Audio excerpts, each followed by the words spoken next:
You're listening to Question Reality. Question Reality with Priscilla Leona. Hi, welcome to the Question Reality Show. I'm Priscilla Leona, producer and host of the shows, and we are coming to you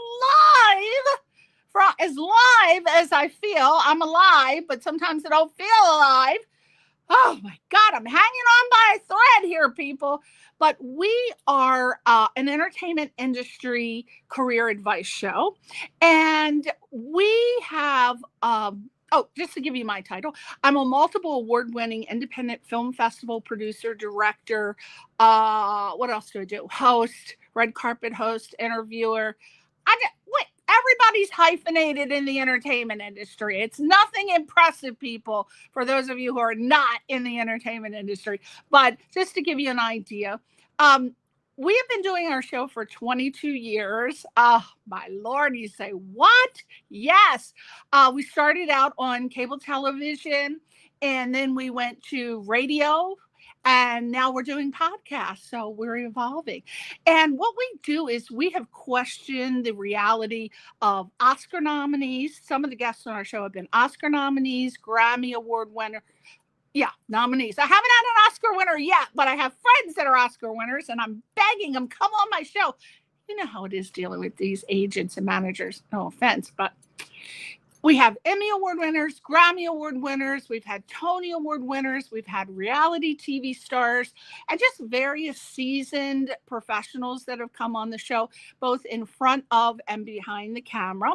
And they're heavyweights. They're working in the entertainment industry and show business.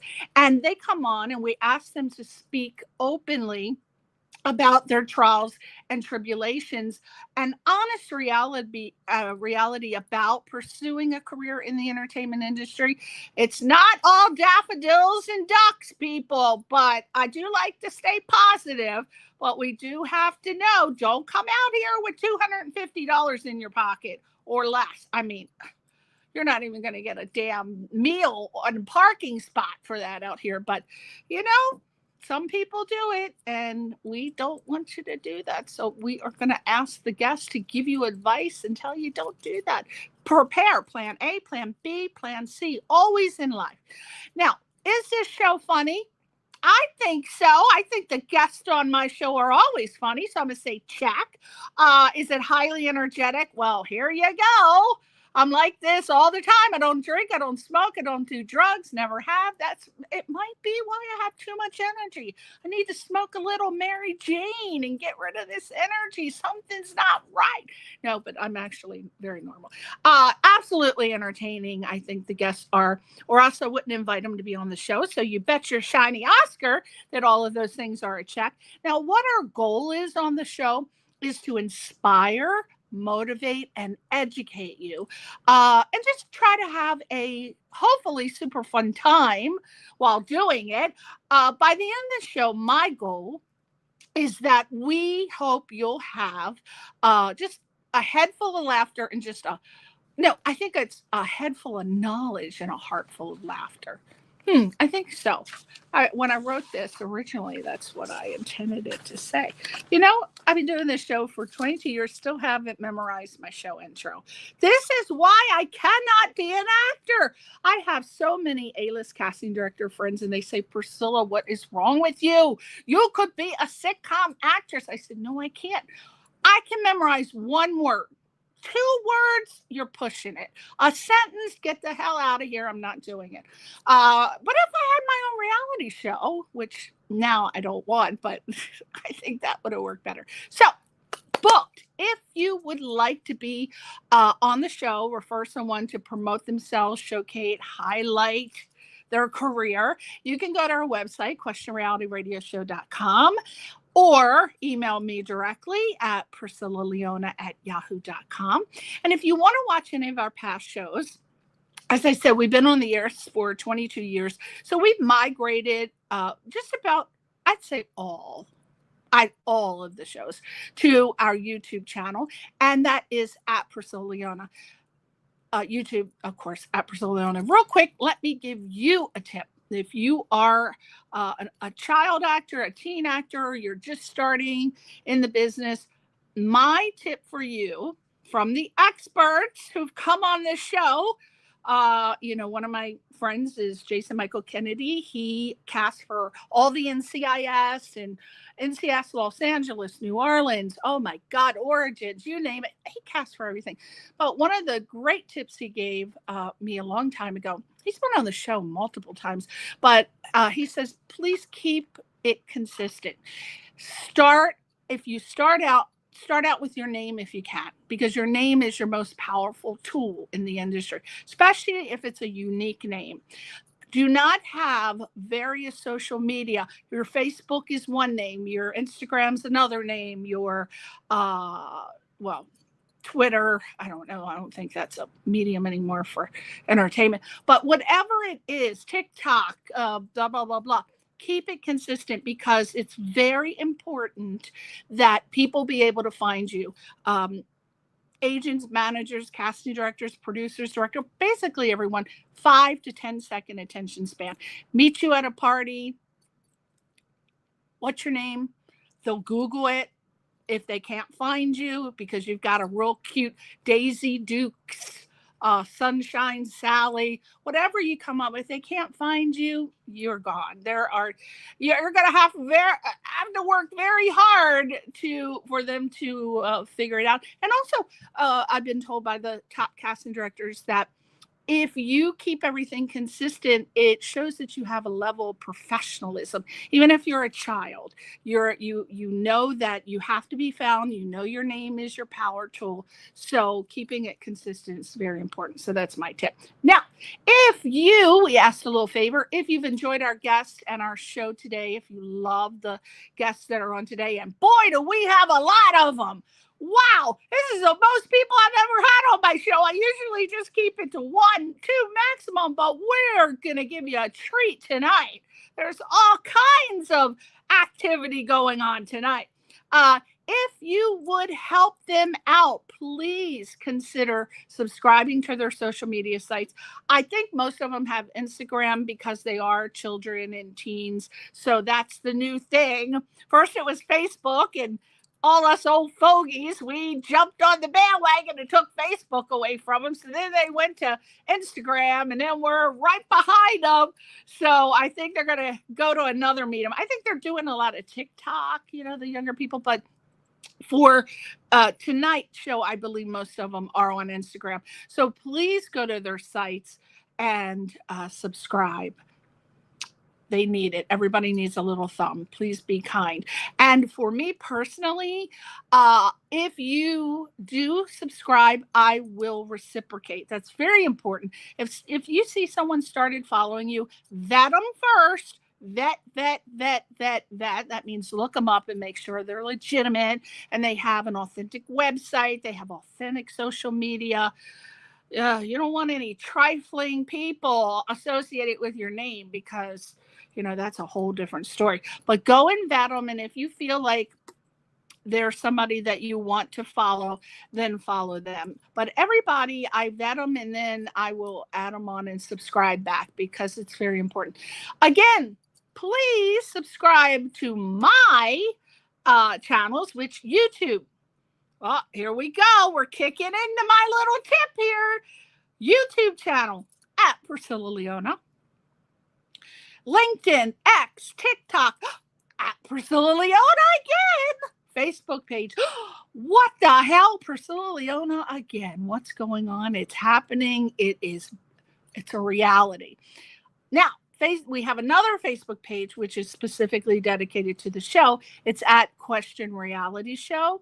And then, of course, the website is questionrealityradioshow.com. And that's because we were on for decades under radio show. I have to change that. But for now, questionrealityradioshow.com. Did I say Instagram? Yes, I said Instagram, didn't I? Well, at Instagram, at Priscilla Leona. I just realized I do not have Instagram on here. I'm going to have to add that. And our archive pages, again, if you missed any of our episodes, we have had, I'm telling you, if you want any advice, if you want to pursue a career in Broadway, we've had Tony Award winners, Grammy, Tony, and they give the best tips because I write some questions. I interrogate them on this show. I don't don't have those frilly questions. I'm asking serious questions. Again, the social media sites.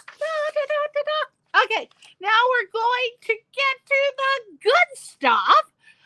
And I call that the guests. Now, let me just tell you a little bit before we bring them on. Tonight, we have representatives from M as in Mary, P as in Paul, management. And if I get anything wrong, I apologize. Please correct me when you come on. They are a child teen management company. And the clients include Emmy, Oscar nominees, series regulars, Broadway performers, models, young athletes, young musicians, and several stars that are set to appear in film that is being released this year and also next year. And MP Management, a little background history, they've been around a while. They were founded over 40 years ago by a former stage mom named Marlene Perutka. I hope that's correct. MP Management has represented successful child stars, actors, singers, dancers, again, models, musicians, athletes. And Marlene's expertise in media, publicity, and the evolving entertainment industry, along with her advocacy for child actors, helped establish MP Management as a leader in representing professionally and personally successful young talent, and originally serving. Now, what I'd like to do is have the pictures of some of the current client roster appearing. Oh, wait a minute. Is that Nadia with Patricia Arquette, one of my favorite actresses. I think that might be Nadia, but I'm not sure. Maybe it's Marlene. Oh, and there's Carrie CC Klein. Wasn't she gorgeous? Look at that. Wow, she's a stunner. And then you have to forgive me because I do not know the children beforehand, but he's cute as a button, is he not? Yes, he is. I love those glasses. I want those. I think that's him again, laying upside down. But while the pictures are siphoning through, oh, look how cute that is. I like that. Originally serving as the company's legal counsel, Dale Perutka, I hope that's correct, later took over leadership and expanded MP Management's bi-coastal presence. And also he started overseeing its 2023 merger with Casapia Productions and Casapia Theater, and recognized for his ability to discover hidden talent. He's got the nose. Dale became one of the first managers. Now, this is very impressive to me. Dale became one of the first managers to create non-traditional departments for young performers, including those with disabilities and young athletes. Extremely impressive to me. Now, child teen actors tonight on this show include Amani Moss Bias, Tessa Inez, Shane Saloria, Orion Tran, Brady Landon. Oh, I love that name. Ella, I believe it's pronounced Yergi or Yergay. I apologize. These are extremely successful working child and teen actors, and they're going to be providing advice on how you or your child can get started in the entertainment industry. And please feel free to ask any questions in the comment section. If you are seeing that now, the comment section during the live interview to talk directly to the guest. And you can also watch the live production. Well, actually, it won't be live by the time we finish, but you can also watch it on YouTube or Facebook after we do the interview. So, oh, look at Nadia. Look how cute. Look at those beautiful eyes. Wow. Those are mesmerizing and titillating. Gorgeous lady.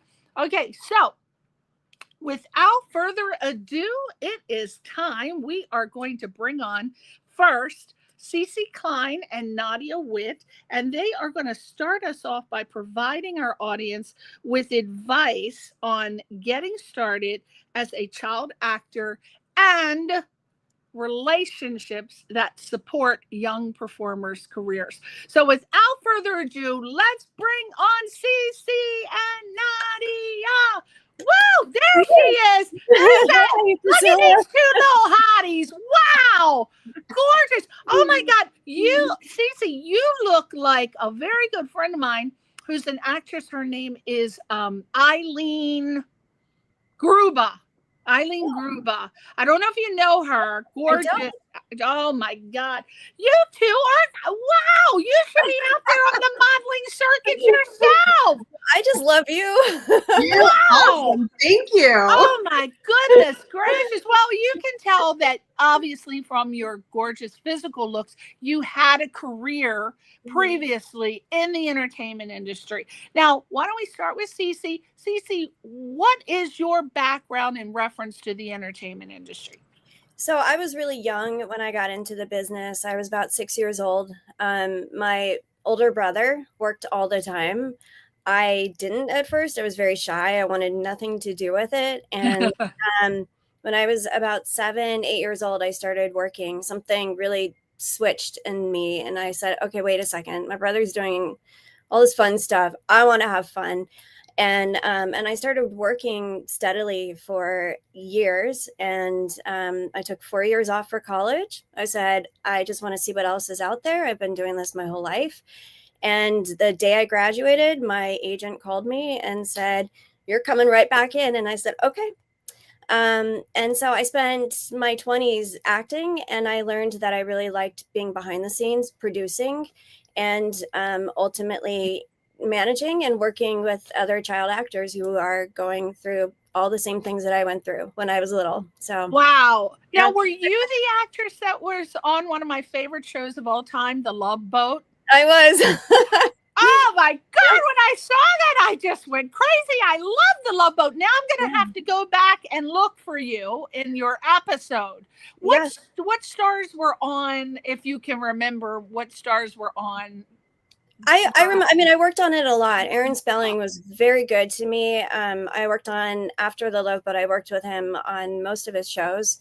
But my first episode, I worked with Richard Klein and Morgan Brittany, and loved them. I still sometimes keep in touch with Richard Klein. Every once in a while, I'll send him a message like, remember this episode or whatever. But I had the best time on that. That was really my first theatrical that I had done. And it was my first exposure to working on television. And I got to know the cast really well. When I was working on The Love Boat, I was also doing a lot of theater in New York, and the whole cast came and supported me in my shows. I could not have had a better experience with it. And I still do appearances to this day for Love Boat related things. And people look at me and they were like, yeah, that was me, the little me. Yes, yeah. My friend Ernest Thomas, a very good friend, he is still doing all of those fan. He was on. He starred on What's Happening, which was back in the 70s, and he goes to. He makes a fortune doing those. You can make a lot of money going to those TV Land signings. I know the fans are amazing. They're the best. Yeah, and they're fans, and they love you, and they're just. Oh, I can imagine. Damn, I missed out on that. Now, Nadia, I swear to God, I know your name. I wonder if I've met you before. I think we met, and I think we met because I did a lot of stand-up, and I remember meeting you when I was doing stand-up at the Comedy Store, and I think that's when we became Facebook friends, because as soon as Cece said, hey, Priscilla Leona is going to have us on our podcast. Like, I know Priscilla Leona. We are actually already Facebook friends and have been for a long time. I knew it because my friend Brian Kiley, he's been writing for Conan O'Brien for like 25 years now, maybe 30. And we used to often go to see him doing his, improv at the Comedy Store and this and that all over the place. So I wonder if that's where I met you. For sure. I remember. For or sure. it may have been a film project, because when I moved out here to go to UCLA, I was doing background acting, because in order to be a producer, I believe you should start out knowing all the positions. So I said, okay, I'm going to be a background actor, so I know, and I'm going to watch, and I'm going to see what's going on. And I'm wondering if you produced any independent film, or did you work on any independent film like in the early 2000s? I'm sure, but I believe if we met twice, then I believe that. But yeah. I remember the Comedy Store for sure, and meeting Comedy you. Store. Yep, because Brian was always doing a show there, always. God, good. So we got some bonding going on. That's good. Now, let's talk about what is, and we'll go in order, Cece and then Nadia. What are the first steps a parent should take if their child expresses interest in acting? Cece. So I think before they do anything else, I always recommend that they get into like local theater to see if they have the endurance and if they're ready to learn lines, if they're ready to really go through that process. Because starting out, it's a business. They're creating a business. So it can be very expensive, and there's so many expenses that parents are not expecting. So, make sure that your child really does want to do this and isn't just like watching somebody on TV going, I want to be them, but I don't want to put forth the work. Right. Once they get past that point and they find that they really do love it. They love the whole process. They love rehearsing. They love learning lines. They love being around other actors. Then I think it's great to start getting into acting classes. And, there's some really amazing acting classes in LA. There's great, amazing classes in New York. So much is online now, thanks to COVID, of course. And see, that's really the next step. And no agents and managers will really look at kids unless they're really, really young. They're not going to look at kids unless they have training. And that's really important. So before they even start submitting to agents or managers, to get into the acting classes, to learn the techniques, to learn things as simple as slating their name. No, people outside of the industry don't know what slate means, and how to do it. We're presenting ourselves. We're introducing ourselves. And then once they get through the class and the kids still love it, then start doing headshots and signing up for casting websites and submitting to agents and managers. And when the right one finds you, that's where you should go. That's where you go. I tell you, it is a process. Now, Nadia, how important is mentorship for young actors, and how can families find the right guidance in the industry? I love that question. What I was actually going to talk about was about finding a niche of some sort for a young person. If the kid is really interested in, for example, like playing the drums or playing the guitar or singing or dancing, and it's going to be part of their performing portfolio, that person that believes in you, that single person that believes in you, can be the person that is your mentor within the arts community. Trying to like throw darts at a wall is quite hard. But like if you have something that you are really passionate about and you really love to do, that can be the thing that can guide your career in a way, and also help to brand you, make you that person, the kid who does this, the kid who can also do that, and it'll help you be able to talk about something other than just acting. Really being a well-rounded person. We're going to get to a lot of these things, I think, as we introduce everybody. Yeah. One of the things that I will say, I met Cece when I was basically a kid. I was 17 years old, and I was in an acting class. And Cece, for me, was the way you just reacted to the Love Boat. Okay, that's what Cece was for me too, because she was just like, I was like, she's done all this work, and like I was just so impressed, and it was everything that I had grown up with, and then when we became friends, it was very clear that not only was she super talented. She's one of the smartest people that I've ever met and has just a huge heart and was right there as talking about mentorship, was right there saying, you need to do this, you need to do this, you need to do this, you need to do this, and listening and seeing and being my biggest cheerleader. And so meeting Cece when I was that age, because she was a kid too. So it was kind of amazing. We had this amazing bond. And we kind of like were able to grow up in the sense together, but also she was essentially a bit of a mentor for me. And I think that's why we love it when clients become really, really great friends, because it really shows you need each other in this business. You need to have somebody, whether it is a mentor or whether it is a friend, support each other. I was so lucky. I never felt competition with the people that I met within the business. I think that's something that exists on television, but not necessarily when you're really like in the grind, right? So you want to have somebody that you're in the trenches with and are experiencing things together and you can talk about. And Cece and I have so many great stories that we have that we laugh about to this day. And I know that the young people are having those same experiences, those same memories that, in a few years, they're going to be like reminiscing on whatever the next podcast thing is for the 2030s. Right. It seems like, that's so important that the two of you have bonded because you do need support. It's very competitive out there. I can remember just a real short story. A friend of mine told me he had a roommate, and this was in New York, and it was for a show that's still on today, Law and Order, right? So he had a roommate, and he was working a waiter job.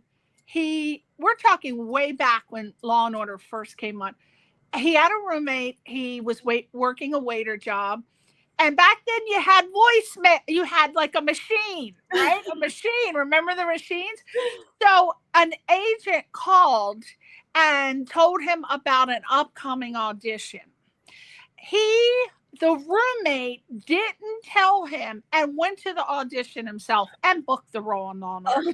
So it's very, very competitive. So I'm glad we're going to talk about that. Now, Cece, what qualities do you feel casting directors and agents look for in child performers beyond just talent? And I know you touched on that a little earlier because you do have to have, very early, you got to instill in the child patience and endurance and perseverance. And what else could you add to that? Well, I think the number one question that a lot of agents and managers ask, and I ask this all the time, I'll ask the kid, why do you want to do this? What do you want to do? And that really, to me, within 15 seconds, I can determine if the child wants to be here, if the parents want the child to be here, if the child just wants to be famous, if they enjoy the artistic side of it. So that's a huge thing that I look for. I also, I look for kids who, when I ask them a question, they're not looking around for their parents to answer the question. And on the opposite side, when I'm asking the child a question, I'm not looking at the parents to answer it. And the parents who, are saying, well, he likes to do this, or she likes to do this, or she can do this, then I know what kind of a parent they're going to be, and I'm not interested. So the child could be the most amazing actor, greatest personality ever, and the parents can swoop right in there and completely destroy their career like that. Helicopter parent can ruin the career. Yeah, oh it does. It drives me crazy, and I see a lot of those, and I just... and I'll tell the parents, if you keep that up, you're destroying their career before it's even started. Right. And a lot of them think that they know better than everybody else. They've spent an hour in the business and they've learned everything. And so I don't know anybody who would be interested in working with them. But if we don't have to deal with that, and we're looking just at the child, and the child's super outgoing, physically, I don't really care what they look like. Everybody's unique, and the industry is definitely embracing more uniqueness and different abilities and different ethnicities and everything. And so If I find that dynamite kid who's just ready to go, wants to do this, is like, give me lines, I want to learn this, I want to dive into this, then I know that they're going to have a great future, and hopefully And they got to be excited, right? The child has to have excitement. Oh my God, some parents beat the hell out of them in their minds. Like, you got to do this and you got to do that. And and again, like you said, they haven't even been on set at all, never been an actor, but they know everything. Nadia, how can young actors and their families build strong professional relationships that support long-term career success? I think honestly, like we've touched on it a little bit, like acting classes are going to be a great place to start that foundation in meeting your connections. I've told kids this a million times, like the people that you meet today are the ones that are going to be the stars tomorrow. I have to name drop that one of the people that was in the acting class that Cece and I met in during the time that we were in the acting class. He booked his big series, which was Jorge Garcia on Lost. Like that was a huge deal. Like, and so what, the people that you're like, one day you think, oh, I don't have any connections. Well, everybody is working, right? Everybody is working to make those connections, and your connections and having a positive attitude and keeping those people close in a very real, authentic way. Making those being a good person. You mentioned Conan O'Brien. I think he said something like, be nice and amazing things will happen. And I think that's really what it takes. You can, if you're here for the long haul, you're going to make those connections. It's not about like, oh, I gotta make this connection at a party or this or that. I mean, that's all great and it helps, like, but we have also the opportunity these days with social media to simply just say hey to people and comment on something that they've done that's great, and reach out and start following all of those directors that you want to work with, and being really aware of the projects that they're working on, being really aware of the projects that you want to work on, people that you want to work with. A great thing that one of my great acting teachers, Richard Lawson, would talk about is he called it like essentially his board of connections, and he would say, okay, I know Nadia knows Cece knows Richard Klein. Okay, so that means if I want to work with Richard Klein, because we were just talking about that, I'm going to call up Nadia. Nadia answers my phone call. I know she does. Like, she'll answer my phone call all day long, right? Nadia talks to Cece all the time, right? So, and I'll be like, hey, you know Richard. And Cece will be like, yeah, I talked to Richard Klein. I'll call up Richard Klein. And it's just because you want to, when you have those kind of connections, I could literally ask Cece for anything at 2:00 in the morning, right? and those are the kind of connections you want. Those are the kind of connections you want to keep, and because you never know what is going to happen, what you're going to see that's being made, and like I said, we're all here to support each other at the end of the day. Yeah. And if you're like consistent about what you want, you're consistent about who you want to work with, you've branded yourself in the right way, it's actually pretty easy to get from, hey, I don't know anybody in the business, to, having a large group of people that are on your side and wanting to make it go right for you. Yeah. And my old tip is what many people have said to me: always be kind, because the people that you meet on your way up are the same people you're going to meet on your way down. Yep. So that's a very good tip. Cece, and then we're going to go into an exciting little topic I'm excited about. What are some common challenges young actors face, and how can a strong support system help navigate them? Wow, that's a really big question. Starting at a sort of more basic level, time management can be a really big issue.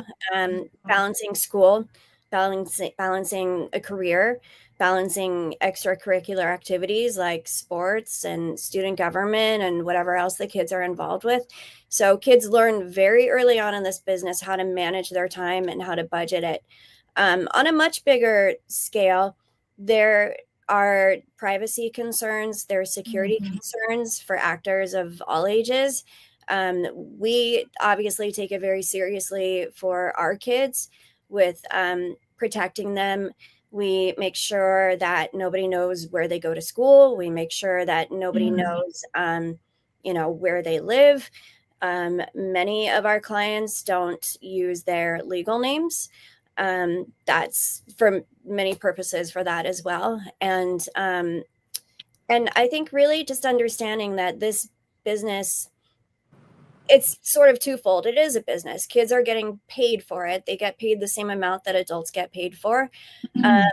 So they have to take it seriously, and they are treated somewhat like adults in that sense, but also allowing them to have fun and allowing them to realize that their entire lives do not revolve around their careers, the successes, the jobs that they didn't book, the jobs that they booked when they're on set and they never see that project or they get cut from the project. All of those things are not a reflection of the actor, and especially our young actors. All of those things are much bigger on the production side of what works for that production. And I think keeping a strong mental health is really important for all the kids to understand that their identities are not caught up in this business. Right. Oh boy, that's a good answer. Now, Nadia and Cece offer Zoom acting classes for both aspiring and also working performers to explore I guess we want to explore what makes your classes unique. So I guess the first question is, we'll go Nadia, since we just teach it. What unique teaching styles or techniques do you and Cece bring to your Zoom acting classes? Oh, well, there's quite a few things, actually. One of my favorite things that I love to do is play some improv games that can be done over Zoom.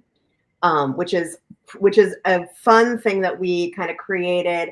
I've adapted live improv games to Zoom. So we'll do what I call a show with commercial breaks. And I have the kids will have sides that have commercials on them. So some kids have sides with commercials on them, and some kids are doing an improv, right? And I'm switching the channels. And I call it like Hulu with ads, right? So we'll go from watching a couple of kids doing an improv scene, and they'll be like, a commercial. And then I'll make I'll point to like one of the kids, and then they have to go right into their sides. So they're practicing their sides on the spot, right? And they'll do their sides, and then we'll be like, oh, thank goodness that show's on again. And then we'll go right back to their improv. Or, you know what? I heard there was another show on, and I'll switch the channel and we'll go and watch another improv taking place like mid. So it's a lot of fun, gets them really warmed up. It's a unique way to keep them active and live and aware of, listening and being right on the ball, and also helping both training and their cold reading skills at the same time. I love that. I've never heard of that ever. I thought you were going to talk about maybe doing some Uta Hagen exercises or some viola Spolin games up on the stage. But that's very creative. Whoever came up with that idea, that's extremely creative. I love that. Cece, how do these classes help young performers develop confidence and improve their skills both on and off screen? Well, we take our positions and our roles very seriously, especially when working with kids. We're very much aware of the impression that we make on all the kids we work with. And, I'm a mom. I understand, the child psychology, I guess, a little bit. And so for that's number one for us, making sure that the kids know that they're doing a great job. And some weeks we all have off weeks. Some weeks we're all on, and the kids understand that too. Sometimes they come to class even on Zoom, and they're not feeling like their greatest. And we tell them it's totally okay. You just do your best tonight and we'll move forward with that. In the industry right now, in-person auditions are almost obsolete, and we have jumped and embraced, for the most part, the self-tape phenomenon that's happening, where kids and actors are all submitting self-tapes. Very few casting directors are actually seeing kids or adults, but mostly kids, in person anymore, because they can watch it whenever they want. At 2:00 in the morning, they can watch these self-tapes, and they can bring in several hundreds more kids for these auditions. Whereas when it's in person, they've got sort of set number who they can really fit in their schedule. So we train the kids for both of those, for coming in person, even though it's on Zoom, how to make that impression when they come in. And also for the self-tapes, how to have a solid self-tape audition so that when you submit it to the casting directors, it's your best work ever. And that we teach the kids to do that. And then we teach the parents a little bit how to do that too, since they're behind the camera. They're often the readers for the kids. Sometimes our whole families are involved with auditions. So we do have to teach the parents how to act a little bit too. And then at the end of our classes, we usually do a showcase where the kids can invite all of their friends and family, and we'll have hundreds of people on watching this showcase on Zoom, and the kids can show them everything that they've done. And then we invite our casting director friends, our director, producer, writer friends, agent friends to watch the kids. And then they give us their feedback too, or if they're interested in meeting with somebody, we set that up too. So when you're doing the showcase, do you do that live at a theater, or are they doing it on it's all on Zoom? Yeah. And we've got kids all over the country who do it. So sometimes like our New York kids are staying up really late for the showcase, and then they get excited. Then they get to miss school the next day. So for them, it's like a win-win-win. But yeah, we do it. We try to do it on Zoom, and we try to pivot in much of the way that the industry did with doing Zooms and self-tapes, and so many callbacks even now are on Zoom, not even in person. So when we're able to work with the kids and direct them on Zoom, it does prepare them for the real world of the industry. That's true. Now you got to start classes about what's going to happen when AI takes over everybody's jobs. No, not going to happen. I refuse. I hope not. Nadia, what are some key differences between learning acting online versus in a traditional in-person setting? That's an excellent question. Oh, I could have a whole podcast just on that one. So coming from the theater, Cece's from the theater, we adore and love acting on stage, in a room with people where you can connect with them. Instant gratification. Instant gratification. My background is theater too on the East Coast. It's in our hearts. It'll live in our hearts forever. And, I think that I would say that there are amazing things about an acting class that's live. It's that connection. It's being able to look in others' eyes. It's all those things. So there's that is one thing that is really hard to get in a Zoom class. However, as we transition and as we are learning about all the ways to make connections online, and because we are training these clients a lot for commercial auditions and film acting, the fact that we get to see instantly what we look like on camera and understand shadows, understand your, how you look on camera, you get to see, oh, you know what, I could do that differently. And you can see that instantaneously because you're looking at yourself, right? Yeah. And you can make those adjustments. Those are things that we didn't necessarily get when we were doing traditional classes in a theater. So they both have pros. There's no, and I would say they're both amazing. But the thing about this day and age is that you have to have the ability to make those adjustments instantaneously, to see how you are acting, and be able to make those corrections for yourself. And having that ability, because I can see myself right now, I can see when my hair is out of place. I can see, I can see those little things. And also I can see if I can make a different choice that might be more effective, if I need to bring something down.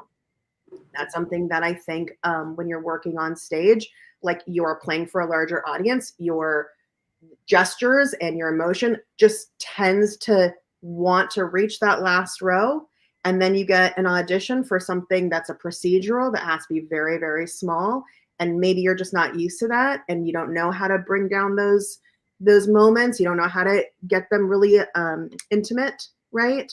And so having it on camera definitely helps you see that. And I would say that's the pro of having on, everything online now. Yeah. And I would always, my personal little tip is if I'm going to tell children to do anything, I'm going to say, please start doing theater at a young age, because you are taught in theater, as you know, to project, and you can always bring it down, but people have a harder time projecting and bringing it up. It becomes unnatural. But if they get experience as children doing theater, they're never going to have that problem. Yep. According to Daisy Egan, my Tony-winning award actress friend. Okay, Cece, how do Nadia and Cece support students in preparing for auditions and professional opportunities? How do you guys do it? So we know, like with NP management kids especially, we know every audition that they have. We sometimes know it before their parents even. Do you get the breakdowns? Yep. Okay. Yep. We get the breakdowns, and then we find out we work with different agents. So we're all on the same page. We work with agents who we really work well with. It's very much a team. When we are talking about any client, we'll say, hey, team, whatever client's name it is.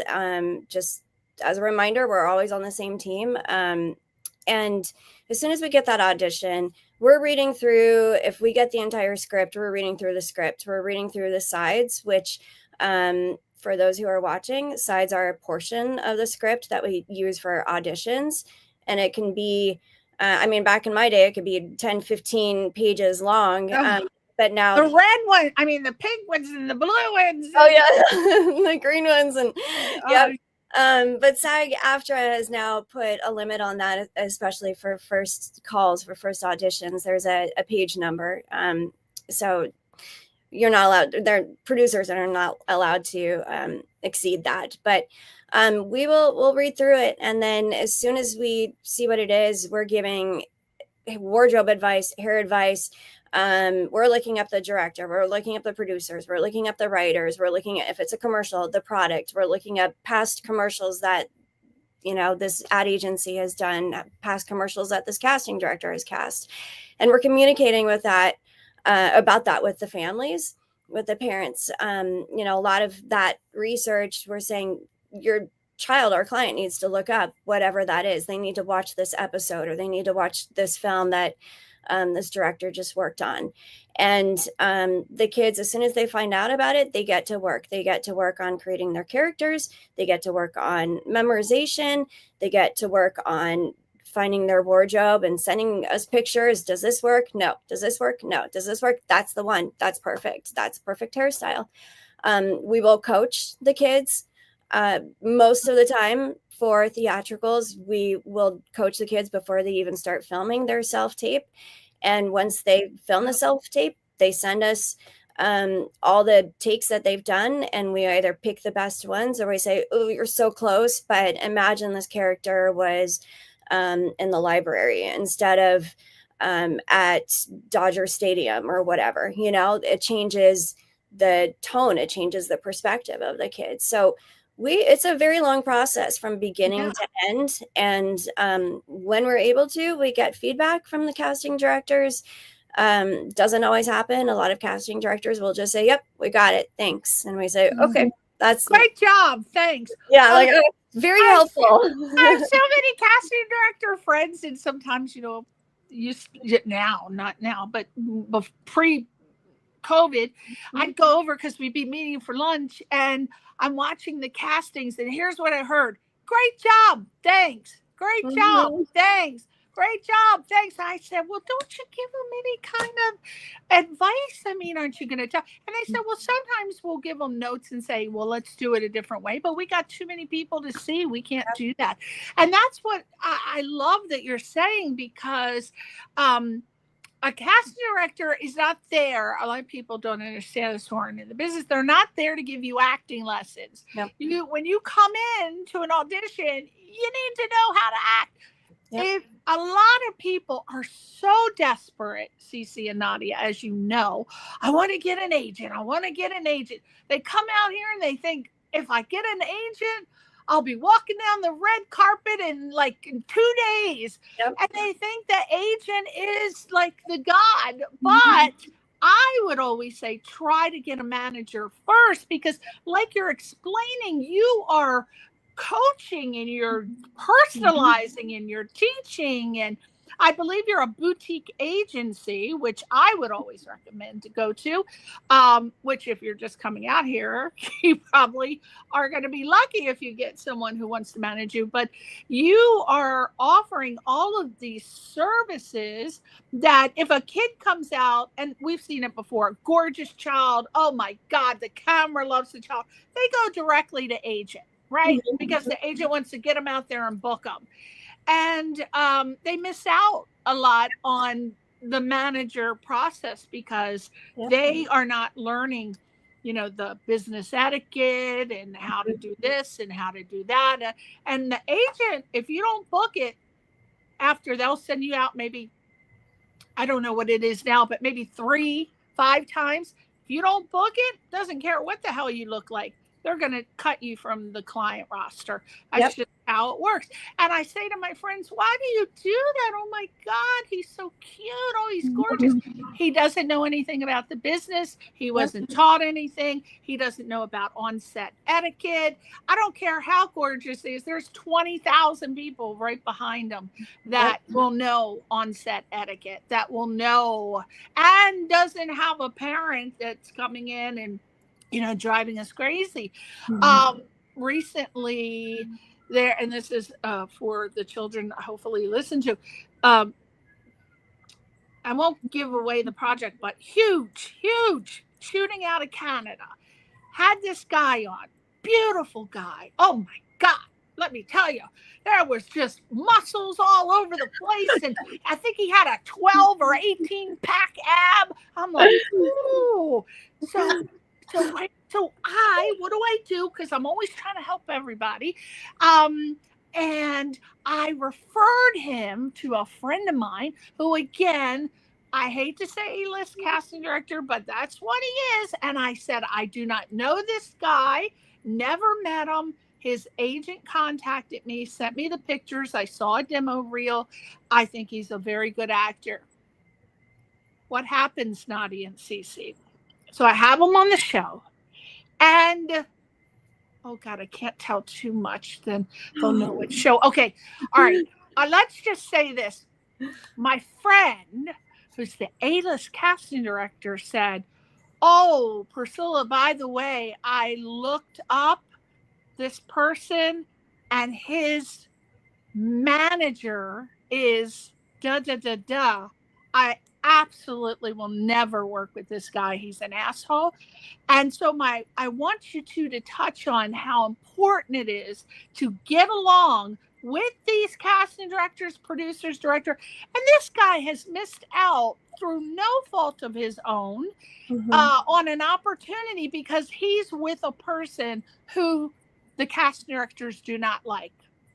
Not like him, because he isn't, they say, now I can't verify. I don't know the man. He just booked his client on my show. I've never met him.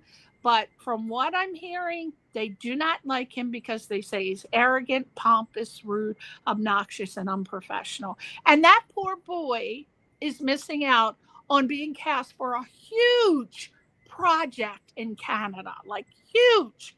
And it's all because of, so talk about that, how important it is to tell the parents and the children, be careful who you hook up with as your managers and agents. You got to vet them and find out what are the people saying about them in the business.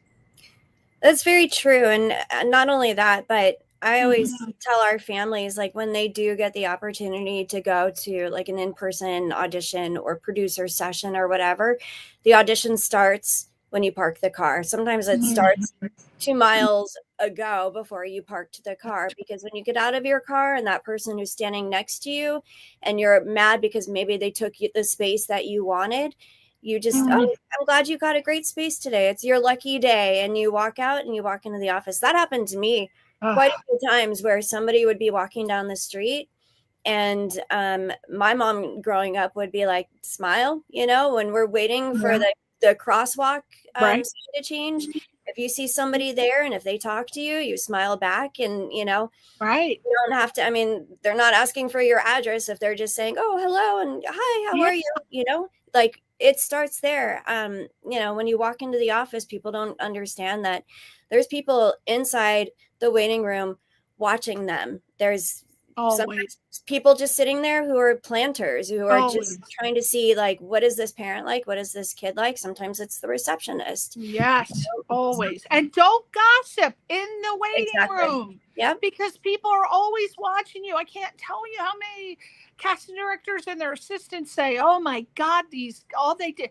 Who do I know? What did I do? And then they talk about the stars on the set, about I remember specifically Huge Star, and the girl who was auditioning for this movie was sitting out in the waiting room talking about, oh my God, can you believe how many freckles she has? Oh my God, and that red hair. And the casting people, the assistant was right there and went and told the cast director she lost out on the opportunity. Wow. And so you can't be gossiping. Just focus on they don't even bring people anymore. What am I talking about? That's how old I am, Cece and Nadia. I'm talking about when you go into the casting office. Thank God I might cut out the gossiping but on the set too, once they get cast. Don't be doing that. Don't participate in gossip. Okay, last question, then we're gonna bring the kiddies on. Who went last? Was it Cece or Nadia? I went last. Okay, Nadia, last question. What advice do you have for young performers looking to grow in their careers while staying true to themselves in their under social peer pressure? One more time with the question.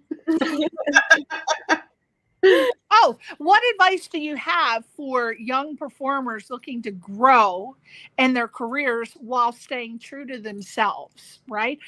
But specifically, a lot of times actors, if they get on a hit show and they still have to go to a regular school, there's a lot of peer pressure, and you can be pulled in a lot of directions as a child. So what do you as managers tell your kids? How do you, fend off that peer pressure? So basically the reason why I had to hear that twice is like kind of a two-part question. If you want a career in this business, it's really important for you to have, just like any business, sort of your 5-year plan, right? And to look ahead and go, okay, I am this age right now, but I really enjoy those movies of this one actor who's about 5 years older than I am, right? And what is that actor doing right now? And could I do the same kind of roles as they're doing, right?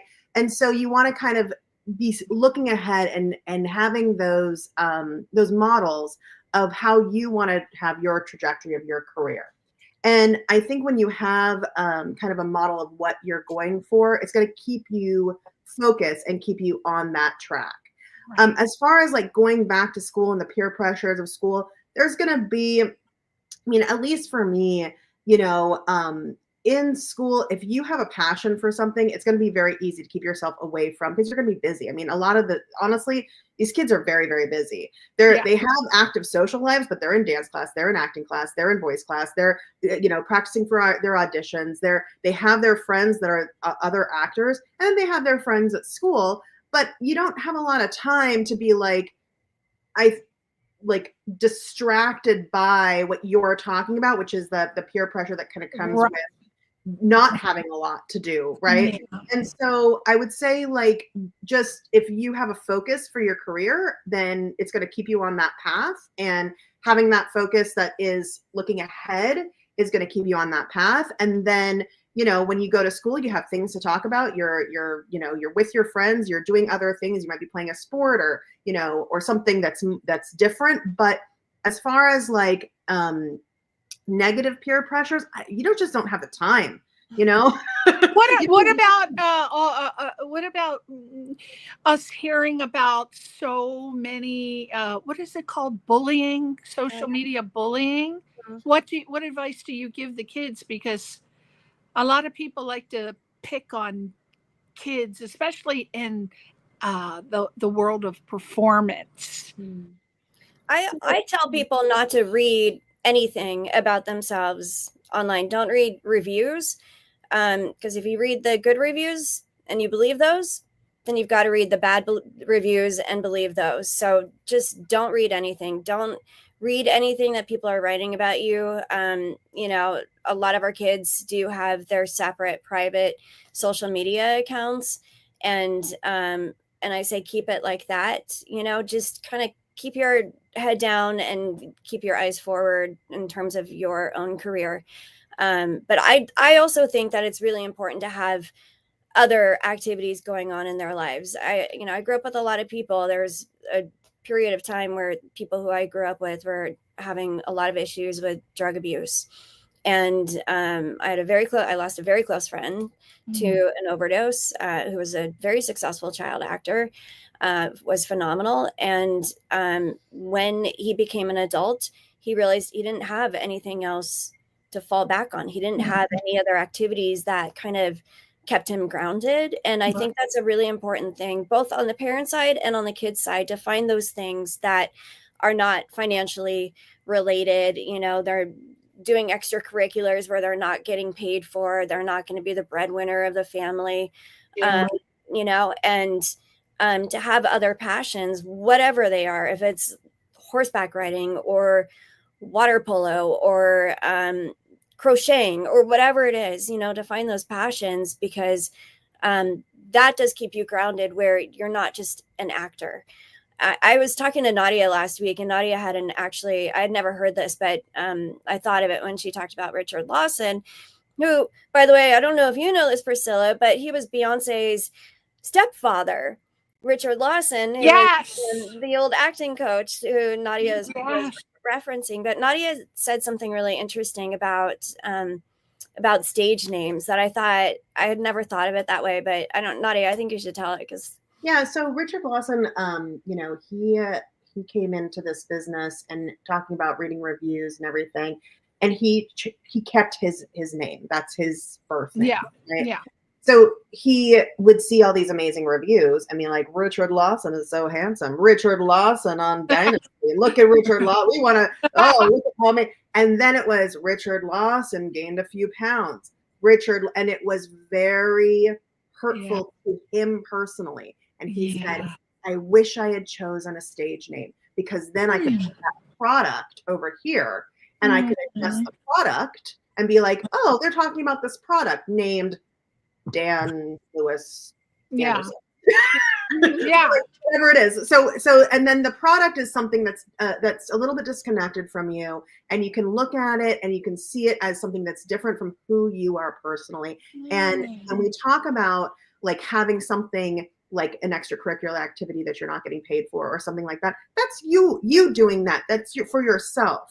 And the actor is this different kind of entity that goes and does that job. And so you can keep it separate. So if you are going to read a review, you can look at it a little bit more objectively and it's not as personal. And I think that that's a great lesson. It definitely, I did think about that a lot when I was choosing how I was going to look at my career and the name that I was going to choose. When I was a kid, they used to call me Sewage because my last name sounded slightly like sewage. So when I would slate my name, I would be like Nadia Sugic. And I can't do that. I can't. That's not how I can say my name. By the way, we have never said what a slate was for those people. A slate is when you say your name to the camera. Hi, my name is Nadia Witt. And as you can see, I smile when I say Witt, and I can't not smile because that's the way your lips have to go. So I chose that because it was going to help me with my slate. It was going to give me a kind of a product that I could separate from myself, from that kid who was teased and all the things. And now all of a sudden I became the professional. That professional is going to go out in the world and do these particular things. And then if there's a review, I can look at it objectively. Very interesting. I am going to look into that. I'm going to research that further because I'm being told by so many people in the business to always go with your name and to brand yourself by your name. So that's interesting. I'm gonna look that up. Because now, okay, now we're good. Oh, I'm so excited because now we get to talk about. We need to introduce the actors. So these are some of your clients, and we're gonna start with Tessa and Imani, because you said that they became best friends after meeting in acting class. So I love that. Now, Tessa Inez is a 12-year-old award-winning actor who starred in numerous, let's put her picture up, Albert. If he can, he probably doesn't know which one to put up. He probably doesn't know. We'll figure it out. All right. So 12-year-old Tessa Inez is an award-winning actor and has starred in numerous commercial, film, and voiceover productions. None of these are Tessa. She's got the long dark hair. Which one is she? The one with the curly hair, or the long with the blue eyes and the long hair? No, the dark hair and brown eyes. And the curly hair. Yes, and she was in Grimm, and I'm not sure. I don't remember. Let's show her picture. She's a real pretty girl with they're all pretty, but the one with the curly hair. Can we show her? I always when I'm doing their bios, I like to have their pictures. But again, there's so many people. The poor guy doesn't know who the heck to put up. All right. So, and her name is on. When she comes on, they're labeled. Yeah. When she comes on, we'll know. Okay. So, and Priscilla, just to not to correct you, but her name is Tessa Inez. So. Oh, Inez, thank you. Tessa Inez, and her performance in Grimm gained her worldwide attention as she won awards for Best Young Actress in multiple international film festivals. Her resume is currently this is so cool. I love whoever wrote this. Her resume is one giant NDA. Now, you've reached fame when you're signing NDAs. Now that's success due to all of her upcoming projects, and I guess you're eagerly awaiting the permission from a major studio to announce Tessa's newest series in which she stars. Has that happened yet? Can you do that or no? We can't say anything yet. Okay. Sometime over the next month, we believe we're going to be able to. We were really hoping.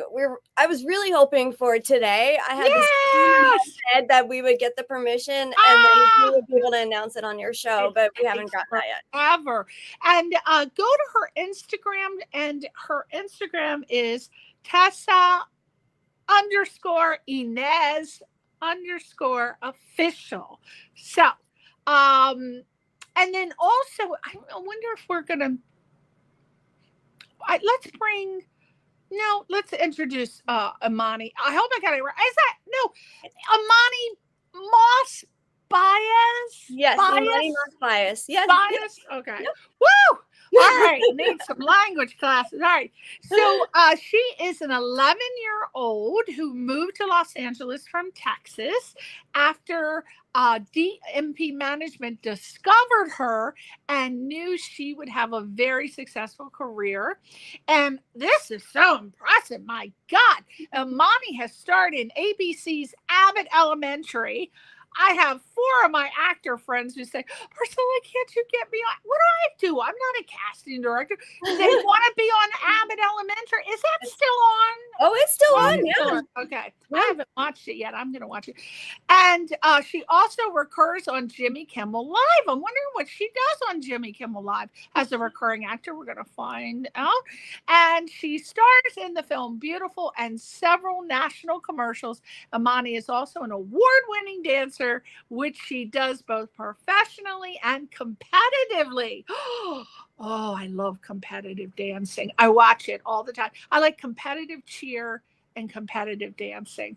And she is on Instagram at IMANIMOSSBYAS. So without further ado, good luck, Albert, trying to find Imani and Tessa. Well, maybe we could bring them on and then Cece can say yes, no, yes, no. They're the girls who are together. So luckily they're sitting together. They're together. Okay, so find bring on the 2 girls that are together. Imani and where are those? There they are! Oh my God! Oh, you're so cute! Oh my gosh, aren't they adorable? So I can totally see them doing a show on Disney right now. Am I right?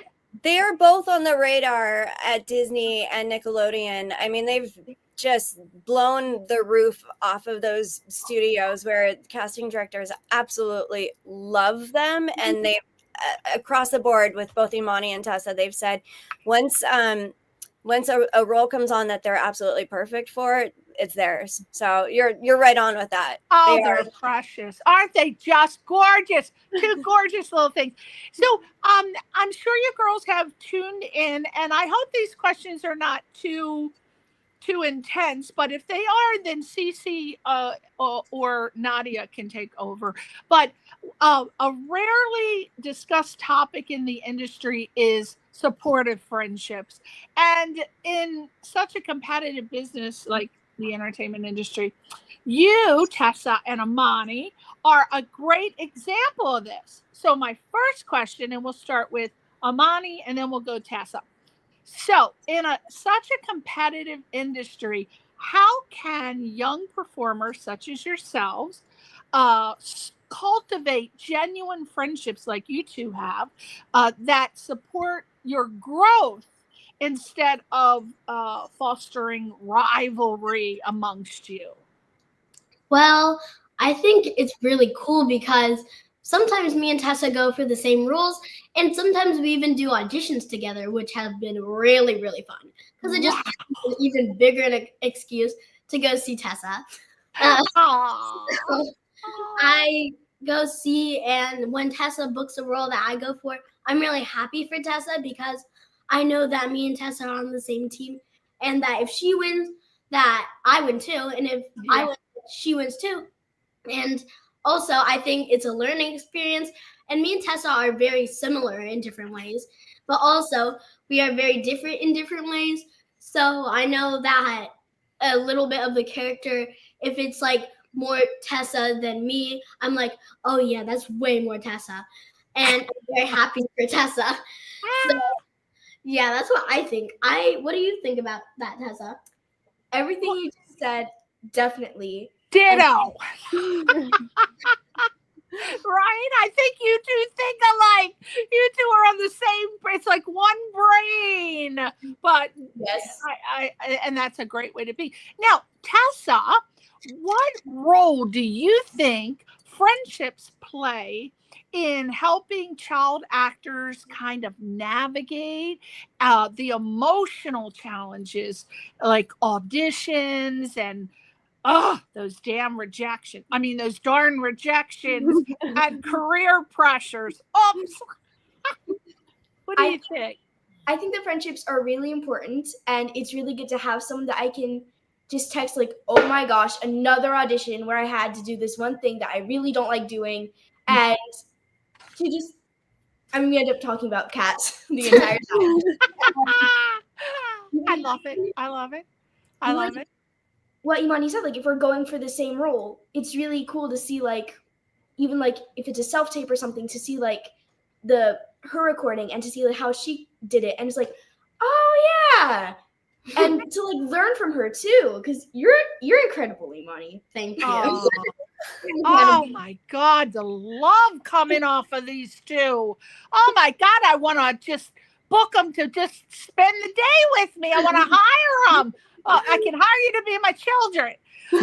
Now, Imani, Imani, have you seen any examples of young actors kind of forming other long-forming relationships like you two have that positively impacted their careers? Like, have you seen that other than you two? And what makes that relationship successful, do you think? Well, I thought a really cool relationship was the girl who plays Maleficent and her sister, because they talk a lot about the same exact things that me and Tessa does.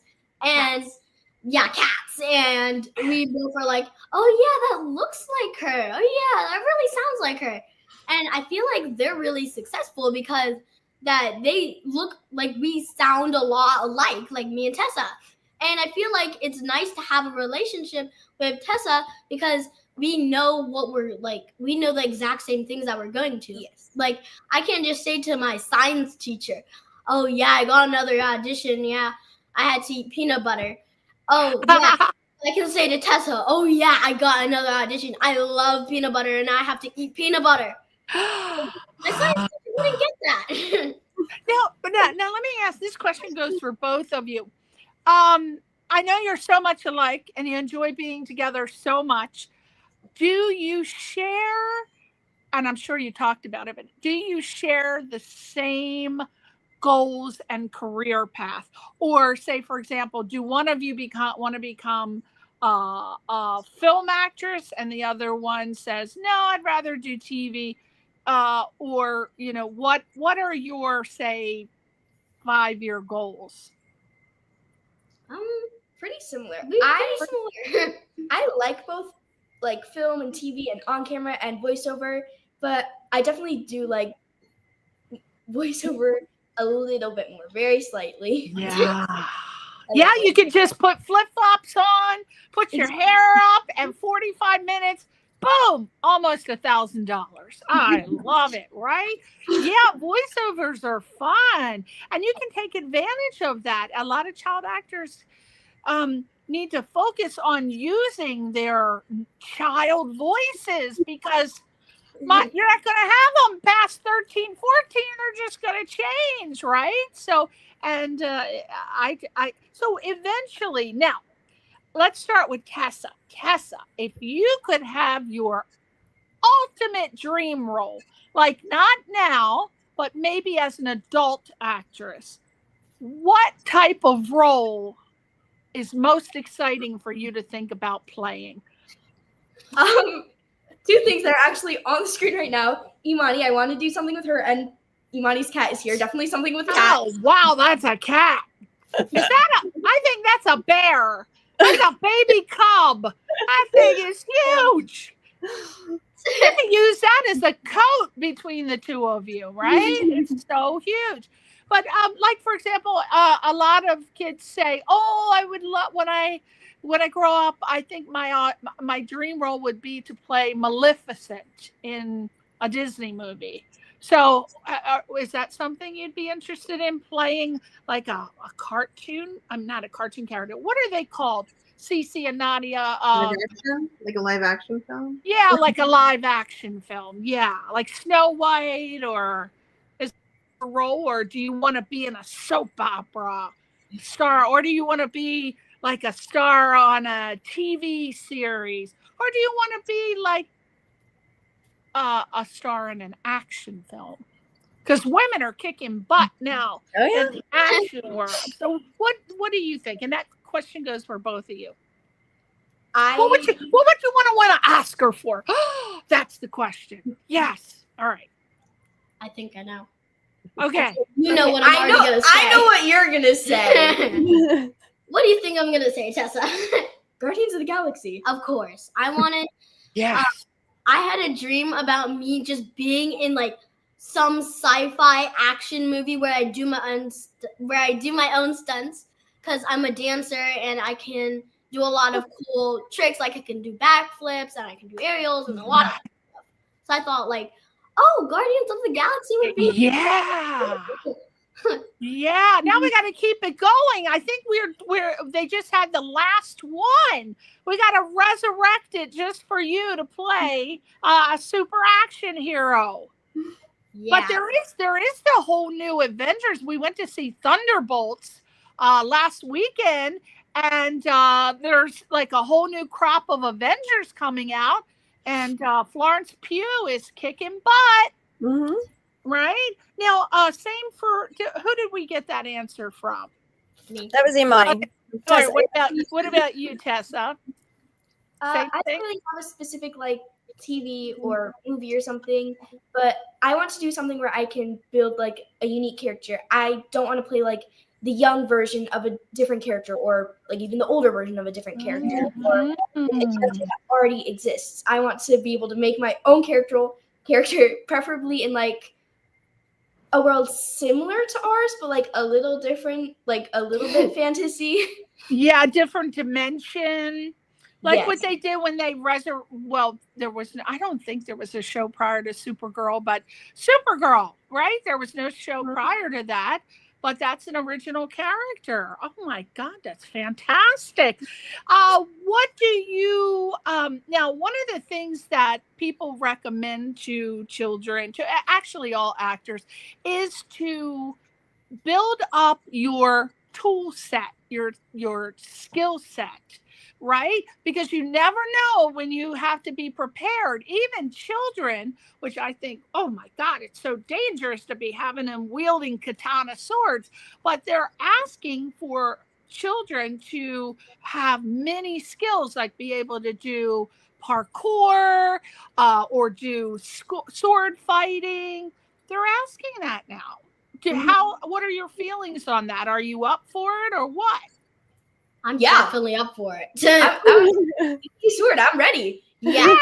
Isn't that great? Training person accidentally cuts his head off, but yeah. A lot of people don't realize that you have so many opportunities as a child actor, well, as an actor in general, especially when you get cast for the big projects, because do you know how much money it would cost to learn how to do parkour, or to learn how to sword fight, or to learn how to do any type of action? And they teach you for free. You get to learn all these skills, girls, for free. Isn't that great? What a great business. Yes. Okay, last question before we move on to our next set of lovelies. Okay, so I know this is going to be draining to ask you this, and it's going to require thought, right? But at the end of your very successful careers, like you're talking old now, you're in your 60s, 50s or 60s, what would be, or have you thought that far? Like, would you want to do, say, a Shakespeare play, or what would be the ultimate dream role of you as an older actor? What is your dream role? I already know. Oh, okay. Okay. Go. So I think it's really cool when you have a character who does not look like they would do something that another character would do. Like, I could be an old grandma, but I could also start a fire. Like, I could be an old granny, but I could pull out a katana. Like, I want to be someone's grandma, but I could, like, have like a katana. Could be like, yes, like that movie Everywhere, Every Day, All at Once, or whatever that was called, with Michelle Yeoh, who swept at the Oscar. Grandma kicking butt in the closet. Absolutely. What about you, Tessa? haven't given it much thought, but off the top of my head, I want maybe, and this will probably be voiceover, but I want to be a cat. A cat? Well, Anytime, but I want to be a cat. a cat, I can see it. You got to do more theater classes and be a tree first, and then a leaf, and then you got to be an animal. They require you to do really crazy things in theater acting. Oh my God. So very exciting. You two seem like you are on it. You are ready for things. What are you most excited about? Like now, like coming up, without mentioning any of these projects, what are you excited about? I'm really excited. Like you said earlier, my resume is one big massive NDA, so I'm excited for those to come out and to tell. Like I was telling like my teacher the other day, she was like, "So have you done anything lately?" Yes, and I'll tell you in a few months. I love it. What about you, Amani? What are you excited about on the horizon? I'm very excited about getting new headshots. I just got new headshots, but I think they're really cool. And also, I'm really excited about I can do dance photo shoots, and I have one, and it's coming out, and it's very cool. Oh. And let's just say I was very, very, very, very excited for this one. And also, Tessa, like you said, that it's kind of crazy because we can't tell our friends. I know. Doesn't that suck? You're like, I'm going to be on this. You want to go? I want to be on this. Oh, my God. But you can't do it. Discipline, girl. Anything. And I'm like, yeah, sorry, but I can't tell you about that. No, you can't. But that's all right because you get to invite everybody to I assume when it comes out, you'll do a big announcement, right? And then they'll all get to see it. And that's going to be fun because that's all kinds of energy coming at you. So that's something to look forward to. Well, I'm excited, girls. I swear I'm going to be looking for you. I'm following you, and I'm going to refer you. I'm going to refer you to the casting directors. All right. Oh, what are they drinking? What is that? I can't see that. What's it say? I wish we could zoom in on that, but something says cat. This one says, my cat was right about you. And then this one says, you're perfect. Oh my God. Naughty and Cece, these two, I want to clone them and have them with me all the time. They are, and you can tell that they have the perfect on-set etiquette, right? Yep. They're professional, they're funny, they're high energy, they're easy to get along with. I'm hoping the parents keep them like that. Their parents are also great. I want to give props to their parents too. They are like just amazing to work with and so professional, and they listen to everything that we say, and they're just I talk to both of their moms like daily, and I love it. I love their families so much. It's so good that you have personal relationships. Oh yeah. Very important. Let me ask my tech guy. Tech guy, did you have a video? Because I know that we only had 2 videos, but wasn't Amani in one of them? Let's show Amani's video before we let her go, because I think we could only find 2 videos on Instagram. One was Amani, and then one was, I believe, Orion Tran. So we only the 2. But let's just see a clip for Amani. Let's show Amani, and then when we come back, we're going to move on to Shane Soloria. But Amani, let's look at you again and again and again and again. Okay, let's go. Ladies and gentlemen, this is a Jazzy Fizzle production. The princess is here. This beat is automatic, supersonic, hypnotic, funky, fresh. With my body so melodic, this beat rolls right through my chest. Everybody, Martin, Poppy came to party. Grab somebody, work your body. Let me see you 1, 2 step. Rock it, don't stop it. Everybody get on the floor. Bring the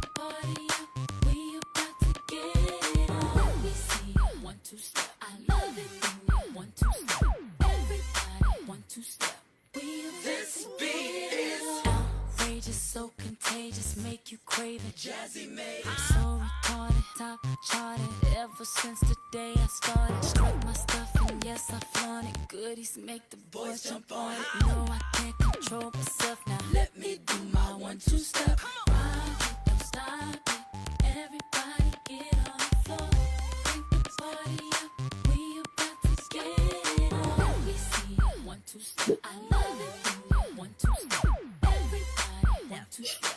We about to get it on. It don't matter to me. We can dance slow. Whichever way the beat drop, our bodies will slow. Swing it over here, Mr. DJ, and we will rock you. Ladies and gentlemen, this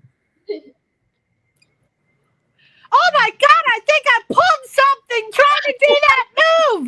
Something's happening on the right side. I was trying to do that move because you were so energetic and I wanted to like bust a move over here and something pulled, but I'm going to carry on. Wow, that was fantastic. God, wow, what a great dancer. Oh my God, I wanted to do the backflip. Oh, what show was that on, Amani? That was actually not on a show, but it was on a competition. That was some clips of me going to some competitions and doing my solos, and I was very happy. Oh my God, it looked fantastic. You're a great dancer. Oh, Lord, girl, you got a career going on. Oh my God. Well, thank you two girls for being on and thank you for your patience. And I wish you the very best of luck. And please, when you get stuff that you're going to be on, shoot me. Well, have your people shoot me the information so I can promote it so we can all watch you. Okay. Thank you. It was Thank you, girls. Thank you. Now you can go to bed so your parents don't get mad at me. Yes, this was amazing. Bye. Bye. Bye, girls. Oh my God, they're lovable. I know. Aren't they precious? Oh, you lucked out with those two. I Wow. know. Oh, you really did. Well, we are moving on. Let's see. Let's talk about the hard work that is required for young performers before and during their careers. So we're now going to introduce Shane Soloria. Is it Shane Soloria? Now, let me tell you a little bit about him. Shane just turned 18. Oh, you're almost into adulthood with your clients. Oh, by the way, do you have a cutoff age? Do you just focus on children and teens, or? We don't really. It's funny. I was asked this yesterday. I get asked this a lot, and we will carry our young talent into adulthood as long as they want to stay in the business and as long as we're happy with the team on both sides. So, I mean, and sometimes we have multiple generations. So like last year, a mom called us whose kids we had represented years ago. And those kids are now grown up and they want to get back into the business and they want to get their kids into the business too. So, and then the grandmother also wants to get into it. So we might be doing our first three generation family. Wow. Yeah. Oh my God, keep it going. You move into the senior circuit. I'm gonna volunteer. Okay, so Shane Soloria just turned 18, and his career is both unique and fascinating. In 2020, the height of pandemic, Shane was booked to star on Broadway in Disney's The Lion King as young Simba. And we all know what happened in March 2020, of course. And just 2 weeks before Shane and his family were set to move to New York, the world and Broadway shut down. No! Shane's story is one of resilience and hard work. And he is a true multi-hyphenate. We're all multi-hyphenates. But he's a singer, a dancer, an actor, a musician. And here's what's interesting. I know what you're going to say. A self-taught ventriloquist. What children take up that these days? That's such a unique, powerful skill to have and to teach himself. My God, that takes patience. Wow. I'm just blown away with that. He has appeared on Nickelodeon's The Loud House and Disney's films Wish, and his singing voice will bring me to tears. You said that he'd be happy to sing on the podcast, so and his choreography career is off to an amazing start. I wonder what he's doing. Shane has great stories of his career and can talk extensively, and we're going to ask some questions. His Instagram is Instagram.com. See, this makes me feel happy. Shane Soloria. At Shane Soloria. ShaneSelloria. And without further ado, let's bring Shane Soloria on. Now, Albert, you can match the pit. There is that little cutie. Wow, what a hot guy. I didn't want to tell the girls that my husband is Asian. I have a great love for the Asian man. So I am finding him to be quite attractive. I need to look away. So thank you so much, Shane, for coming on the show. Booming career happening. Oh my God. Did you ever get to, what about the Broadway show? Did they ever bring it back and bring you back, or did they not even continue with that? So they did, of course, bring the show back, but unfortunately they didn't bring me back. We actually emailed the casting directors, and we asked them if it was still possible for me to do it.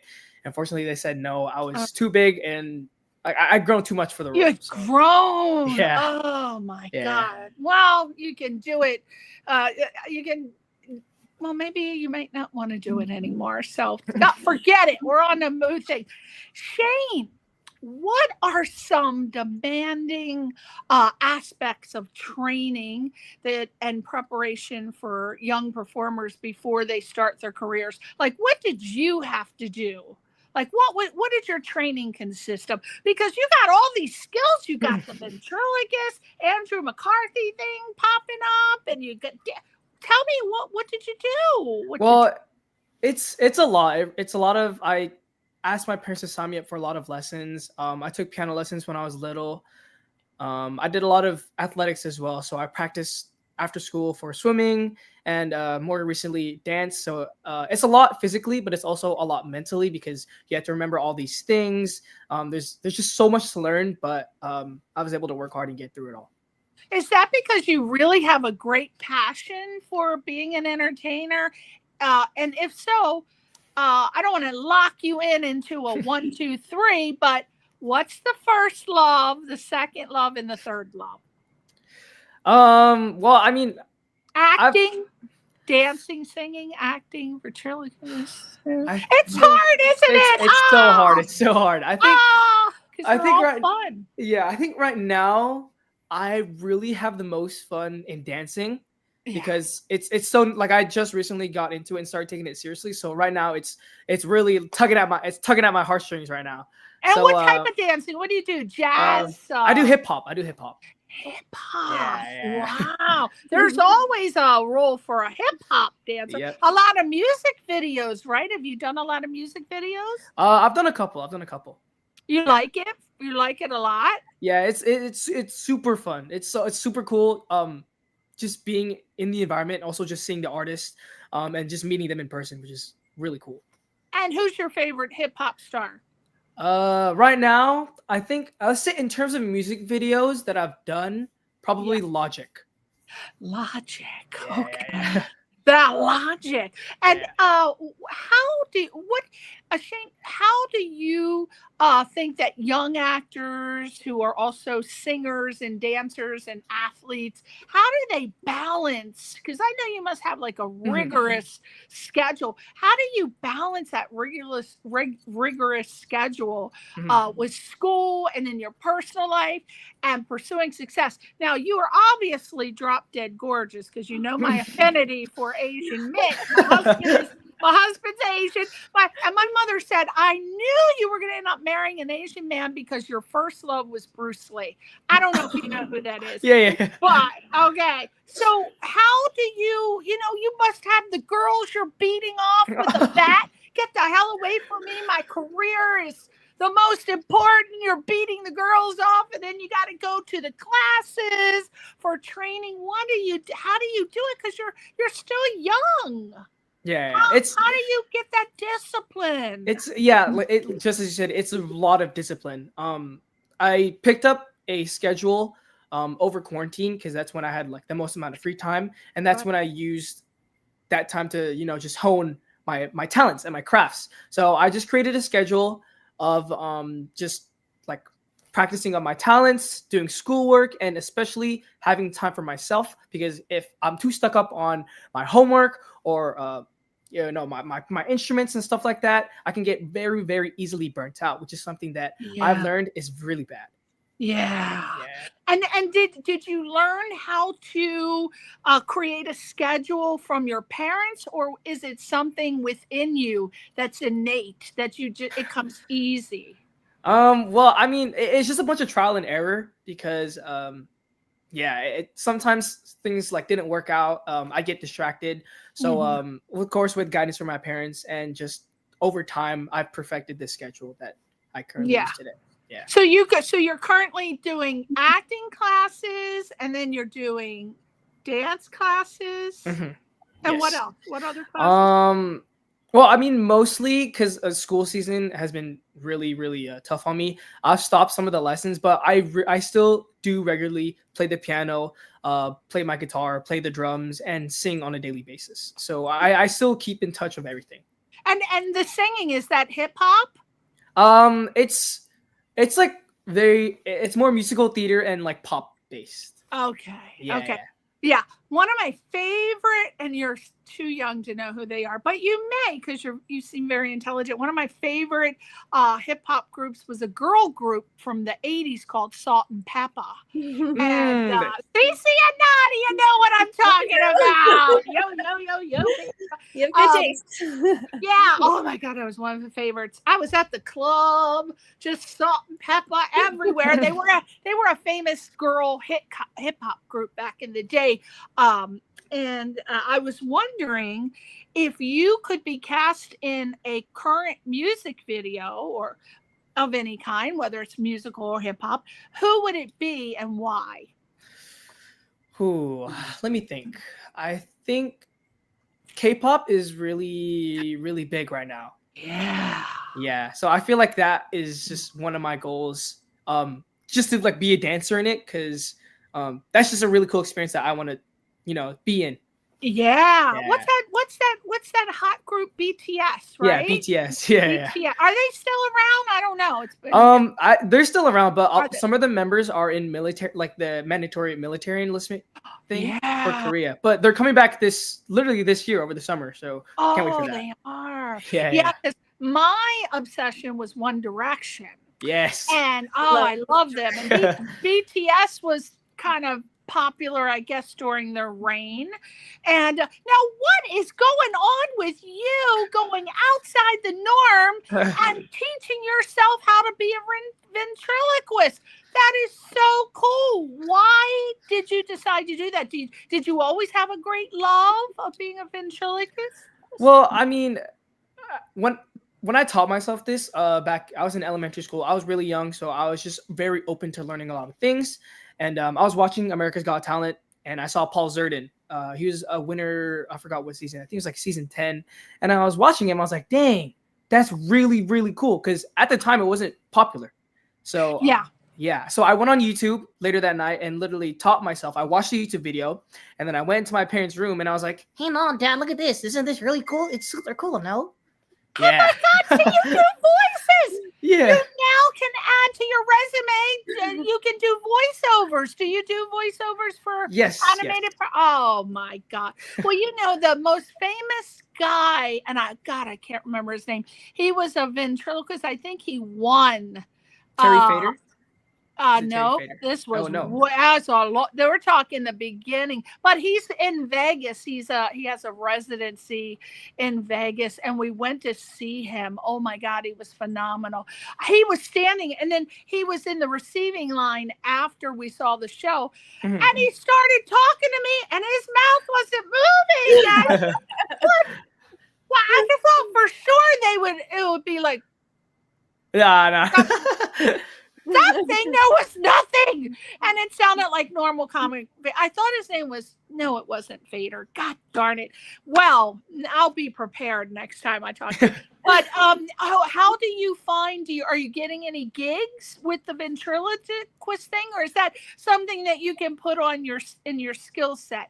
Yeah, actually, I actually do perform for. I perform for the city of Bellflower and like local cities. I also perform for birthday parties. So I have a business card. So I just hand it out to people who are interested in me, and they call me, email me, and just be like, "Oh yeah, can we book you for this day? 30 minutes to like an hour, and yeah, show up, do my thing." I'm excited because I have epic events, birthday parties, and I hire in one night at my birthday party. You will see well, I can't say burlesque dancer, right? Okay, you'll see a Bollywood dancing. That was only one time the burlesque dance. That was for my husband. But in one night, you can see the Bollywood. I hire Bollywood dancers, an Elvis impersonator, a magic act. It's like a whole Las Vegas review. Yeah. I'm hiring you. Can I hire you? Yes, of course. I'm going to contact the girls, Cece and Nadia. I'm going to book them. Okay, as long as we're invited. Oh yeah! Oh, my parties are epic. They're really fun. But that's a great skill. So now, what is your? I'm going to address this question to you too, because I'm always interested in what the young people want to do or what they see themselves doing. What is your dream role? It doesn't have to be like, Darth Vader, but playing a doctor, a lawyer, what would you really love to play before the end of your career as an actor? I think I would like to tap back into the musical theater aspect of my life, just because I wasn't able to go.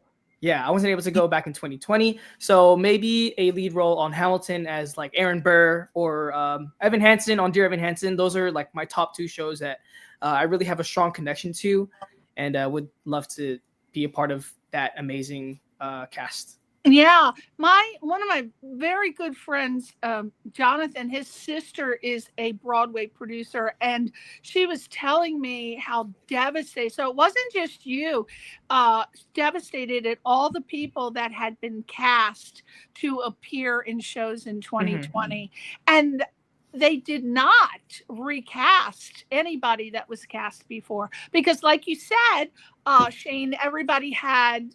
They changed. They changed. There were a couple exceptions with the old people, because how old can you get in 3 years? But you know what I'm saying. But so music theater is something we can look forward to buying a ticket to on Broadway, right, Shane? Yes, of course. Unbelievable. Cece and Nadia, this boy's got it going on. He's got his priorities. He's so mature. He's still got his front office looks.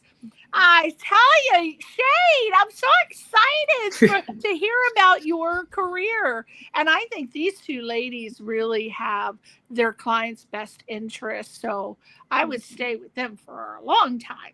And I will. You're never going to let him go. I mean, don't let him go. He's going to be like 90 and he's still going to be. Yes, he's going to be doing. Priscilla, you have to hear him sing. Like yes. Okay. Oh, Shane, is that okay? Yes, of course. Give me something if you don't mind. Of course. Let me think. Okay. I'll just do a little bit. And I'll be here, 'cause we both know how it goes. I don't want things to change. Pray they stay the same always. And I don't care if you're with somebody else. I'll give you time and space. Just know I'm not a phase. I'm always, ways. Yeah. Oh my God! Is there nothing this boy can't do? And he's got like the modern sound that all the kids have. You know, it's not the Elvis or the Beatles or every decade has its own sound with the young kids. Oh my God! Now, have you girls thought of maybe having him do they call them albums or? Does he write? Do you write your own music, Shane? Or I do write my own music, but I don't have like the confidence to like publish it yet.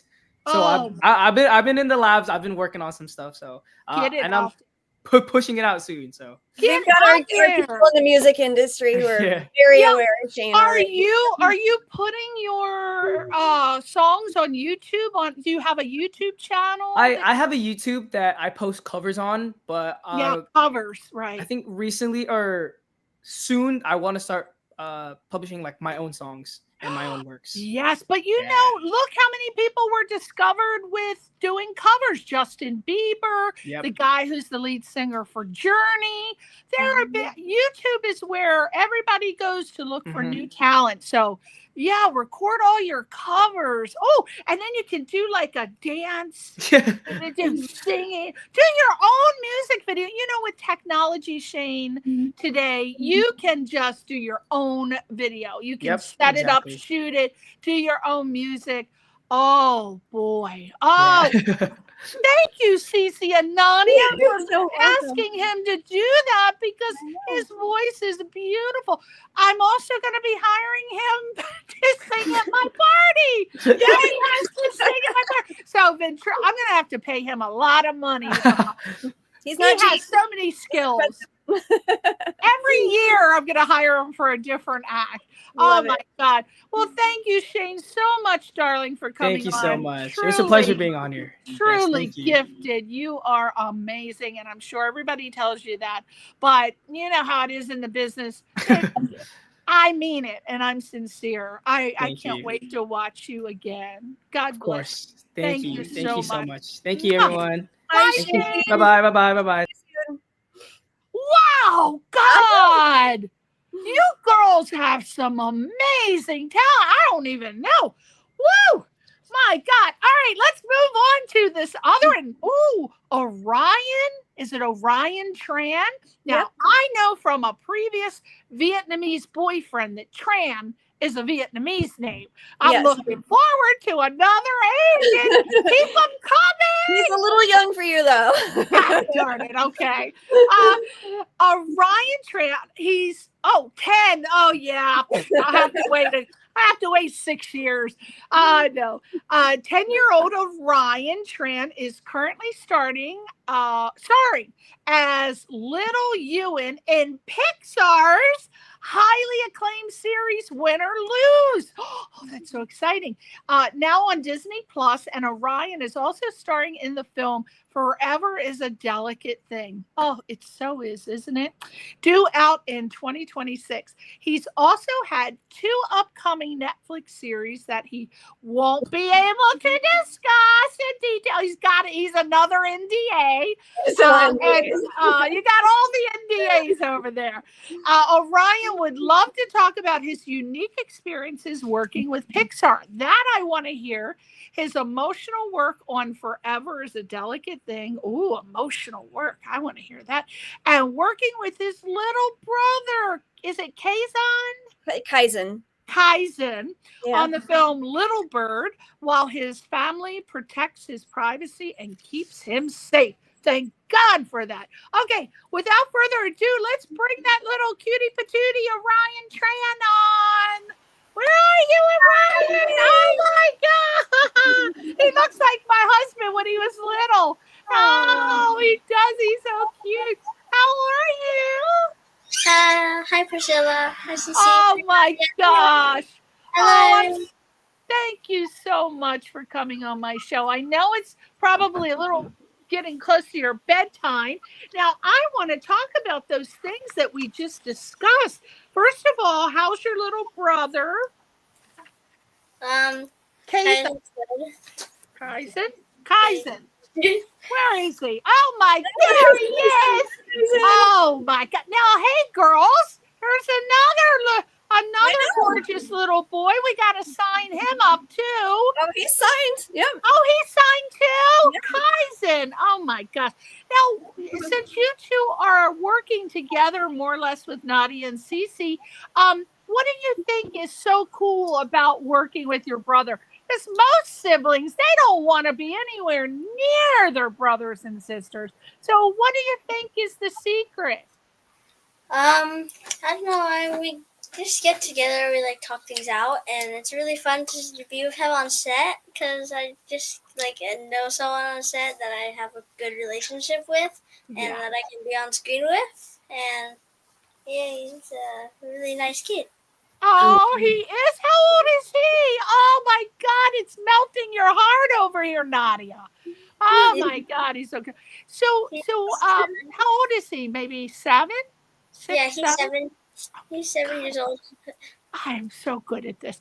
Okay, so I would love to talk about, you wanted to talk about your unique experience that you had working with Pixar. Now, what is this emotional work I hear about that you did on Forever is a Delicate Thing? Tell me about it. Forever is a Delicate Thing is like it's a film where like there's a boy and he's living with his grandfather, and I'm the boy, I'm sorry, in the film, and he has to like leave his grandfather due to like some rules saying that his grandfather isn't legal to keep the boy because he's like smoking and stuff, and he doesn't have proper health, so the boy has to like leave his grandfather, which is the only family he has, and so it's really emotional. I had to cry and stuff. And is that hard to be able to make yourself cry? Say you're having a great day, you just like, woo, I'm so happy. How do you make yourself cry? I just try to think about like sad things and like past experiences that make me cry and are really sad. But like it's so hard transitioning from like a happy scene and then the next scene they're like, oh, now you had to cry. I'm like, what? In front of camera? Like on the spot? Like I'm not even ready. Wow, I know, that would be so hard. Oh my gosh, I admire actors that can cry on command. There are some huge stars that are they can turn it on. And I say, how did they do that? And they just make it look so natural. That is something to aspire to, isn't it? Yeah, although I kind of you want to. Yeah. So that was Forever is a Delicate Thing. And then you work with Kaizen on Little Bird. How was that working with Kaizen? It was so fun to just see him on camera, and he's actually kind of a good actor too.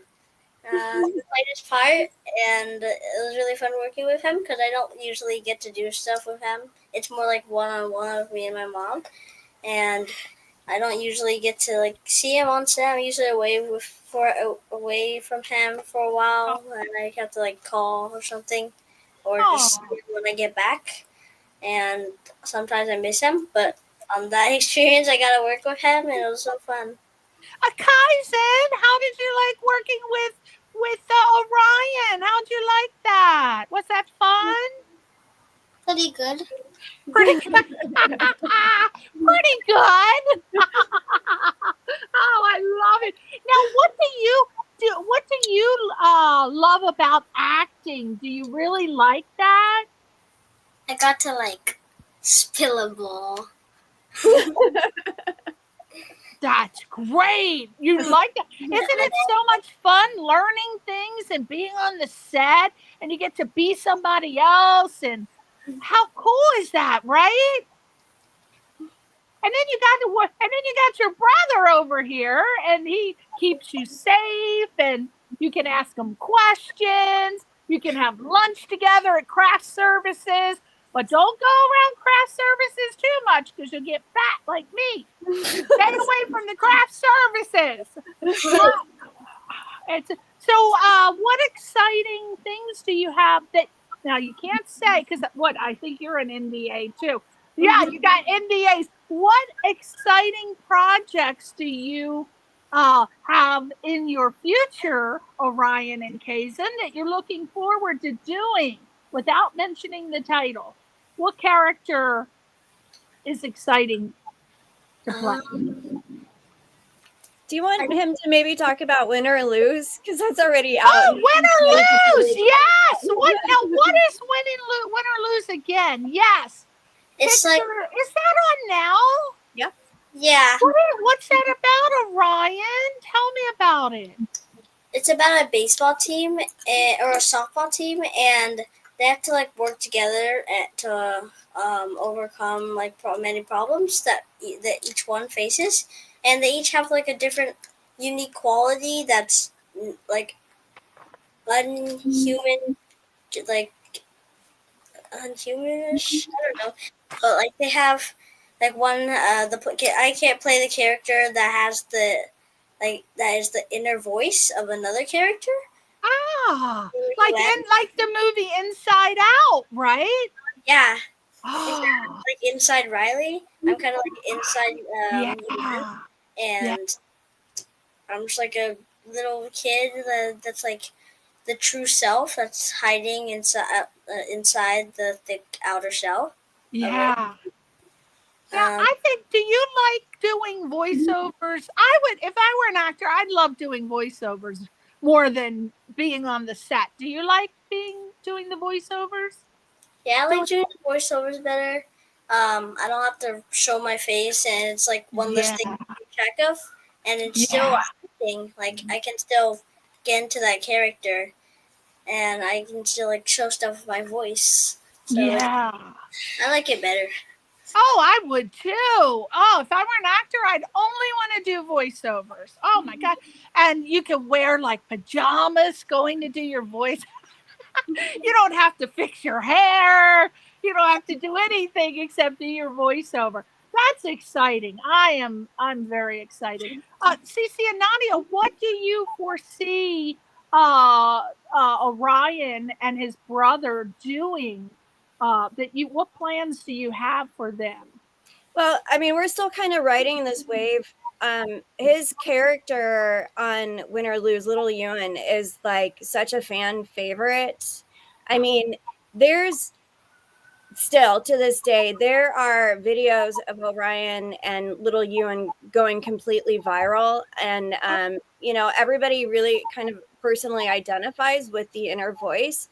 So we're riding that wave because it's still on, and he's such a fan favorite. I mean, we posted just on our Instagram page, a couple of videos of like we like reposted stuff that other people had posted about Orion, and we were just so proud that other people had fallen in love with his character as much as we had.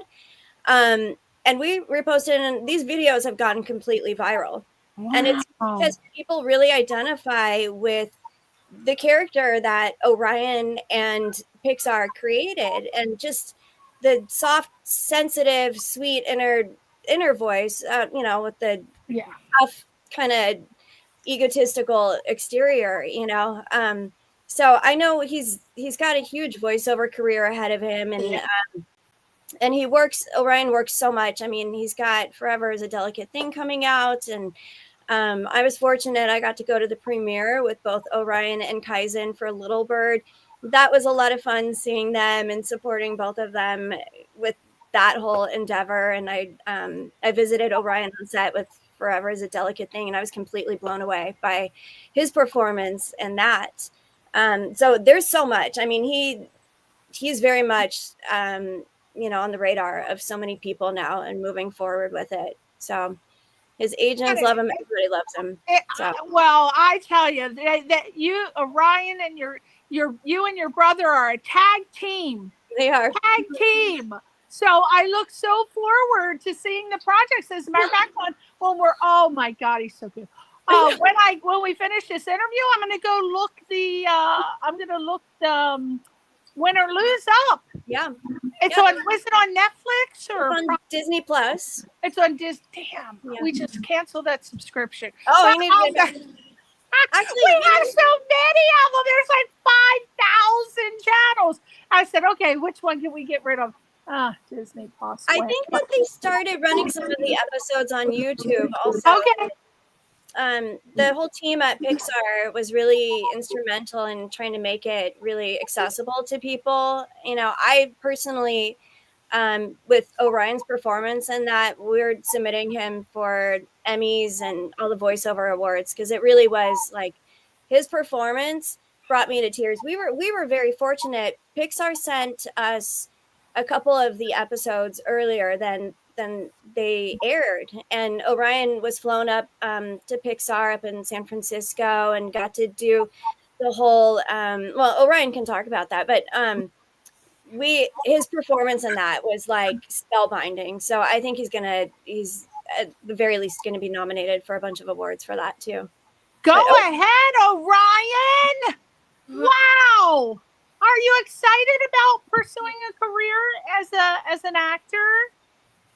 Yeah, I'm definitely excited to land more roles and hopefully get like a big role sometime. Yeah, you will. Well, if the girls, Nani and Cece, are right about you, you'll be walking down the old Oscar red carpet very soon in a couple years. So we're going to look out for you. And I wanted to thank you and your brother for being on the show. Thank you so much. Okay. Oh, wait a minute. Orion, I'm being told there's a clip. Woo! Let's see the clip. Orion, we're going to see your clip. Okay. Let's see Orion. What? I don't like Lori. I like Taylor. Is this happening? Marry me. I should meet her. Hi, Sweet Taylor. That was fun. We should let her know. Taylor, you are amazing.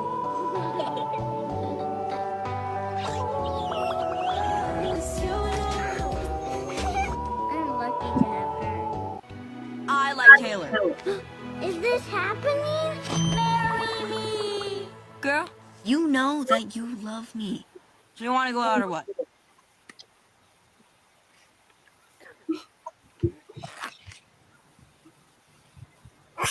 Yeah, sure. Yes.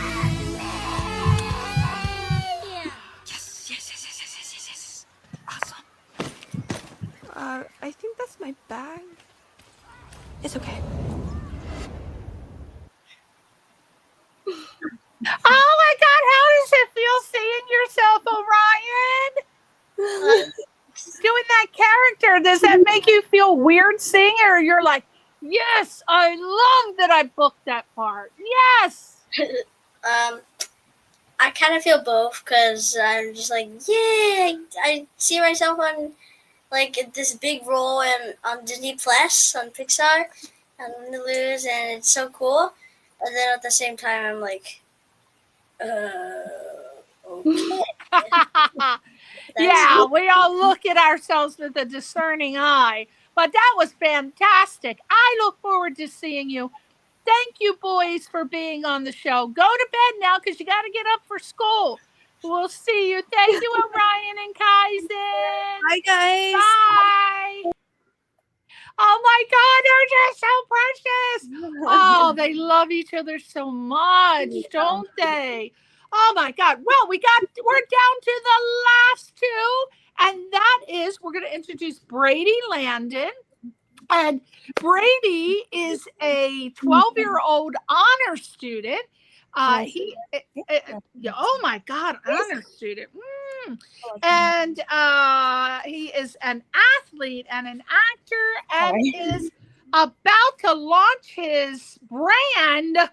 He's got a brand as a young food critic. Stop it now. I can't stand. I watch every food show there is, but a young food critic. God, Brady started in the business as a baby, but turned his focus on to his, are you kidding? Water polo.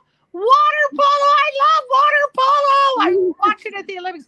Water polo career when scouts and major companies started contacting his family and MP management during competitive swim meet. And Brittany is expected to go to the, oh, stop it now. I can't stand it. I love the Olympics. Brady is expected to go to the 2032 Olympics. Yes.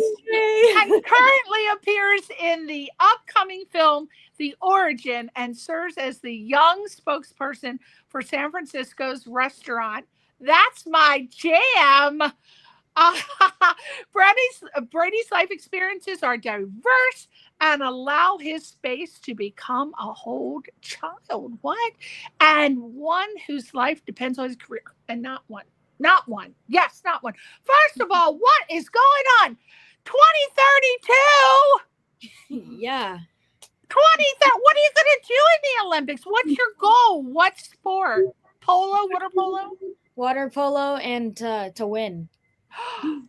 Water polo 2032. Yes. Oh my, now are you in training right now? Yeah. What does that entail, Brady? You need a horse and you need water. That's all I know, right? A horse and water.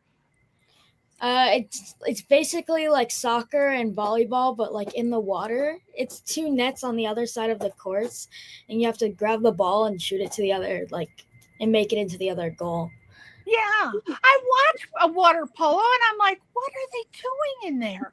What's happening? What? Oh no, that's not a horse. I'm thinking regular polo. Water polo, you're kind of your own horse, right, Brady? Yeah. You're the horse. Like people cut their toenails to sharp so they can kind of stab their opponents in the water. Oh, I love this. I love the inside scoops on what goes on in water polo. Next time I'm watching it, I'm going to be thinking, where is that leg going? Is he cutting his opponent? There's the blood. My coach has these weird jagged looking toenails, and it's and he's ready to attack at any second. I love that. See, you've given us a behind the scenes knowledge of what I've never read anything about having the jagged toenails. What other tips do you give to people to avoid the jagged toenail? Do you have to keep a certain amount of distance? How can you avoid the jagged toenail, Brady? You got to just keep passing to your teammates and make sure you don't get too close to the toenails. Oh my God, this is the best interview. I love this so much. Okay, I'm going to tell everybody about this. I have learned a good trick. Now, you are currently appearing in the upcoming film. Is there an NDA on this one for The Origin? Is there? There is. Okay, forget The Origin. Now, Cece seems to be with you. Is that your child? This is my oldest one, yes. I can see you look alike. I can see it now. Thank you. Yeah, he is. When I was pregnant with Brady, before he was even born, all of my agent friends wanted to represent him. And I always joke, he got representation as a fetus and then just stuck with the business. And I let him choose, I never forced it. It was this is what I've done in my life. I want you to do what you love to do. And he has found his passion in the business. And we've really, as a company, we've worked together to find what his brand is, what makes him passionate to do, Brady, there must be so many things going on in your brain because you got to be training for the water polo, and then you got your acting lessons. What else do you do over there? What else is CC cracking the whip over there? No, what else do? You got acting, and you got to focus on your polo. What else? I also do I'm also signing up for school, extracurricular things at school. There's this thing called PAL where it helps out the school and helps plan events and activities. Yeah. I signed up for it, so that's going to be one of my things to stay. What are they doing, PAL? They it's a leadership program. and they can like plan events, and they planned this career fair where my mom was there. Of course. Yeah, and she was the most popular booth. With, lots of questions. How can I be actors? How can I be an actor? What is going on with you as a young food critic? How did that happen? Where are you a food critic? I'm really passionate about food, so basically wherever I can find food, we video it, and then we're currently editing some videos, so we're gonna post it soon. But I have some favorite places. Honey, I am a great lover of the fork and spoon, as you can tell, and I watch every cooking show there is. Have you ever been on that Kids Cooking Champion show, or have you ever submitted? I have not, because I'm not that level of cooking. They're like, oh, I think you are. Oh, you're a critic, so that's different from the cookie. Or does that go hand in hand? Because in order to be a critic, don't you have to cook? I'd sit by Gordon Ramsay. That's what I would do. Whoa! I love Gordon Ramsay, fellow scorpion. Oh my God, he's hysterical. Do you watch all of his shows? I've watched some, but not all of them. Hell's Kitchen. Oh, I love that. He's cruel, and I love that. So do you have your own YouTube channel as the young food critic, or where are you giving your critiquing? We're working on it, but it's most likely going to be on YouTube and Instagram. And what are you going to critique? Savory or sweet? Both. Ooh. Anything. Wait, now, okay, so are you going to be going to restaurants and evaluating the food, or is this going to be other children that you're tasting food? Where are you getting your food to critique? It's going to be like other restaurants, maybe local, or if we travel somewhere, then we'll go around there and find some place to eat. Remind me, Cece, I have a friend that has a very, very popular show in Chicago, and I'm currently trying to get him booked on, okay, let me back up. Okay, so my friend Max Tucci, his grandfather was the one who opened Delmonico's famous steakhouse in New York. So Max has always been like a cook, and he's just opened a very famous restaurant now called Tucci's in New York. And my friend Rico has a cooking show, and I'm trying to get him to do a day in the life with Max, but Max is so booked, but I'm trying really hard. But I think it would be good to bring Brady on Rico's show. It's a cooking show, and he goes all across the country, and maybe Matt, and I told him, I said, when you do your day in the life show, or when you're going around interviewing these people who own restaurants, the best thing for you to do to entice them, to get them to let you come into the restaurant and cook, to shoot his segments, is to have a film critic with you, so that you can do a live. Now, not many food critics are good. They're not brave enough to do that, because they want to hide and, say, oh, your food sucks and hide. But I think that the strong, brave people like Brady here would like to be going on a show and critiquing and having it shot live. Contact me. Let me see what we can do, because I think that'll be fun. So, what has been your most exciting role, Brady, as an actor? What have you just said? Man, I love doing that role. I went out for this role that I sadly didn't get, but it was actually a baseball role, and that's when I soon got into the passion of baseball. But I don't play it. I just love the sport of it. Oh, well, you can be a baseball critic too. A sports announcer. Oh my gosh. Well, is that a film that's expected to come out, or is that an NDA? He didn't get it, so I mean, we still can't talk about it. But it's one of the films that moved up to Canada, and Brady does have half Canadian citizenship, but for Americans who are primarily American to work up in Canada, there's a lot that we have to go through, and it is very difficult. I've heard that. I had a guy on that was talking about the two.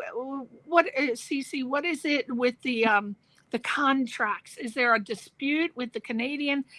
With the American actors working in Canada and the Canadian actors working in America? Apparently there's some problems or something, right? Does that apply to children too? Or? Oh yeah, it doesn't matter age. It's there's been issues for years in that respect. I'm not sure exactly what it is, but I know at one point it was like only 4% of a cast or crew working in Canada could be non-Canadian, and that included like A-list stars. Yeah. So they made up the 4%, and so getting anybody who wasn't Canadian to work on it who wasn't an A-list star was very, very difficult.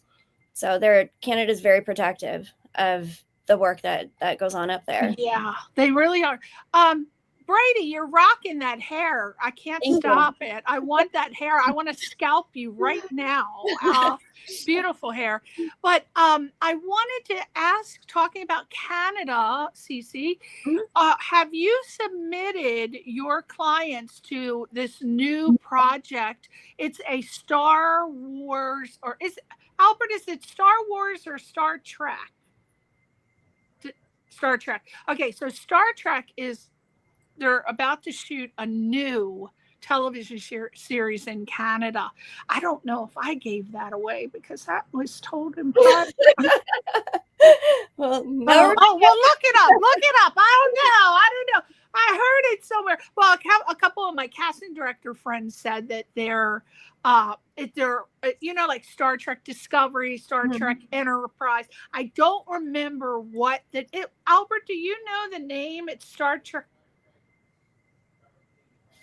Oh, it's Star Trek Starfleet Academy, and they're looking for lots of kids. So check that out and submit your people, because I think they're going to be casting soon if they haven't already. I can't keep track of it. But look it up, because Brady would be perfect, because I was talking to one of my casting director friends. He said, well, look at somebody that has like the Fabio hair, a kid, but has long hair. So when I saw him, I was thinking that he would be perfect. Oh my God. Well, Brady, I can't wait to see you in the future, but I hope I'm still living 2032, because I'll be rooting for you. Oh, Brady! Don't cut it with your toenails. Wearing a flag. Brady, don't forget, you also have that great, to start your whole Instagram food critic. You had a great little intro that you've already shot, and it's already out there. Where is it? Where's it, Nadia? It's on the That's My Jam San Francisco Instagram. That's My Jam San Francisco Instagram. But it's That's My Jam and then SF. SF. Oh, That's My Jam SF on Instagram. All right, people, go there. That's My Jam SF. Is it on YouTube though? Is it, or just Instagram? It's actually a really fun commercial for the restaurant, and they should check it out. Oh, and what's the name of the restaurant? That's My Jam. That's the name of the restaurant? Yeah. Oh, I thought it was like a code name. That's my jam. I'm Brady Land, and that's my jam. All right. We'll check it out. Thank you so much, Brady. Go to sleep. Make sure you moisturize your hair. I will. So beautiful. Thank you, sweetie. Thank you. Bye. Oh, he's so cute. All right, we're down to our last person. I can't believe we got through it. I thought we were going to be able to do all this in an hour, but fear not, we're almost done, because the next person, this is Ella. Ella, is it Yergi? Yes. Ella Yergi. Ella is a 17-year-old. You know, Albert, we haven't been showing the pictures. I just thought I really wanted to show the pictures while I'm announcing their bio, and I just didn't think of it. But can we put Ella up while I'm reading her bio, and then we'll bring the girls back in? Wait, now that's not me. Yeah, that's Stacey. No, That's say Brady. yes when we get to the right person. That's Shane. No, That's Shane. no, That's Shane. That's Shane. Shane. That's Tessa. That's Tessa. Tessa. Tessa. That's Tessa. Tessa and Imani. I know Imani. we got her. I know we got. There's Ella. These are Ella. Yeah. Do we have another Ella? I think Ella's got the blue eyes. Keep going because she's got the freckles and the blue eyes. Yep. That's Ella, right? Yep. Ella? Yep. Yep. There it is. Hold on that one. Oh my God. Okay. So Ella Yergi I can't believe she's 17. She looks 12 in that picture. I know. Oh, She does look very young. She's going to age gracefully. 17-year-old Ella Yergi is currently a junior in the Musical Theater Conservatory at Orange County School of the Arts. And she started her acting career when she was in kindergarten, signing with MP Management and her agency. Her agency, and quickly booked her first job of voiceover on Doc McStuffins. Oh, I love that name. Co-starring within First. What? What? Lady Michelle Obama. Stop it. She quickly booked her first national commercial, and over the years, Ella has booked several more commercials, films, and series.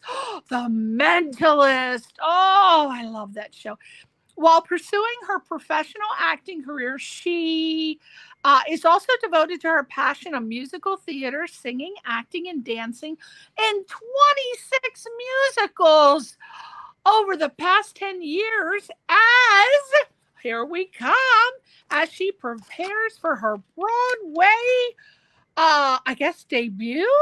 Wow. Her Instagram is Instagram.com. She's Ella Yerge, ELLAJERGE. And boy, that's exciting. So without further ado, let's bring on the gorgeous, beautiful Ella Yerge. Where are you, Ella? Hi, Priscilla. Thanks for having me. Oh my God! Oh, you've changed your hair. I love a person that goes with different colors. You got to keep it up. Keep changing your look, right? I've actually never dyed my hair. It just looks very dark in this lighting. Oh, that's what it is. Oh, because you got the strawberry blonde thing going on in the picture. So I thought you completely changed your hair color. Well, there you go. You look different. You're versatile. You got versatile hair lighting situations going on. So you're 17 now. How long have you been with Cece and Nadia? I have been with MP Management since I was 6. I took classes with them when I was younger, and I had a lot of fun. And Marlene at the time had asked me if I wanted to be represented by them, and I was absolutely ecstatic. Bet you were. They're 2 little cuties, in my opinion. Now, I see here that you're currently a junior in the Musical Theater Conservatory. What is your favorite musical of all time? Oh, that's a really, really tough one. I really love Merrily We Roll Along. I love that musical. And not the Merrily, I can't even say it. I think at this point, Cece and Nadia, I'm ready to pass out from talking too much. What is of the standard musical theaters, like classic, what is your favorite role that if you had a chance to be cast as the lead role, who is it? What's the name of the musical and who would you be? In a classic one, I would probably want to be Lori in Oklahoma because she dances as well. And I love to dance as well. And what's your training with dance? Jazz, pop? I've done jazz. More recently, I've been into a lot of ballet. And a few years ago, I started Point, which has been really fun.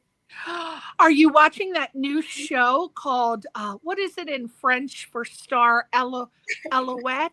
Alouette. It's a new show on Netflix, and it's about a ballerina company and all the, Cece's nodding. You know what I'm talking about. I started watching. It's from the same writer from The Marvelous Mrs. Maisel. It's so funny.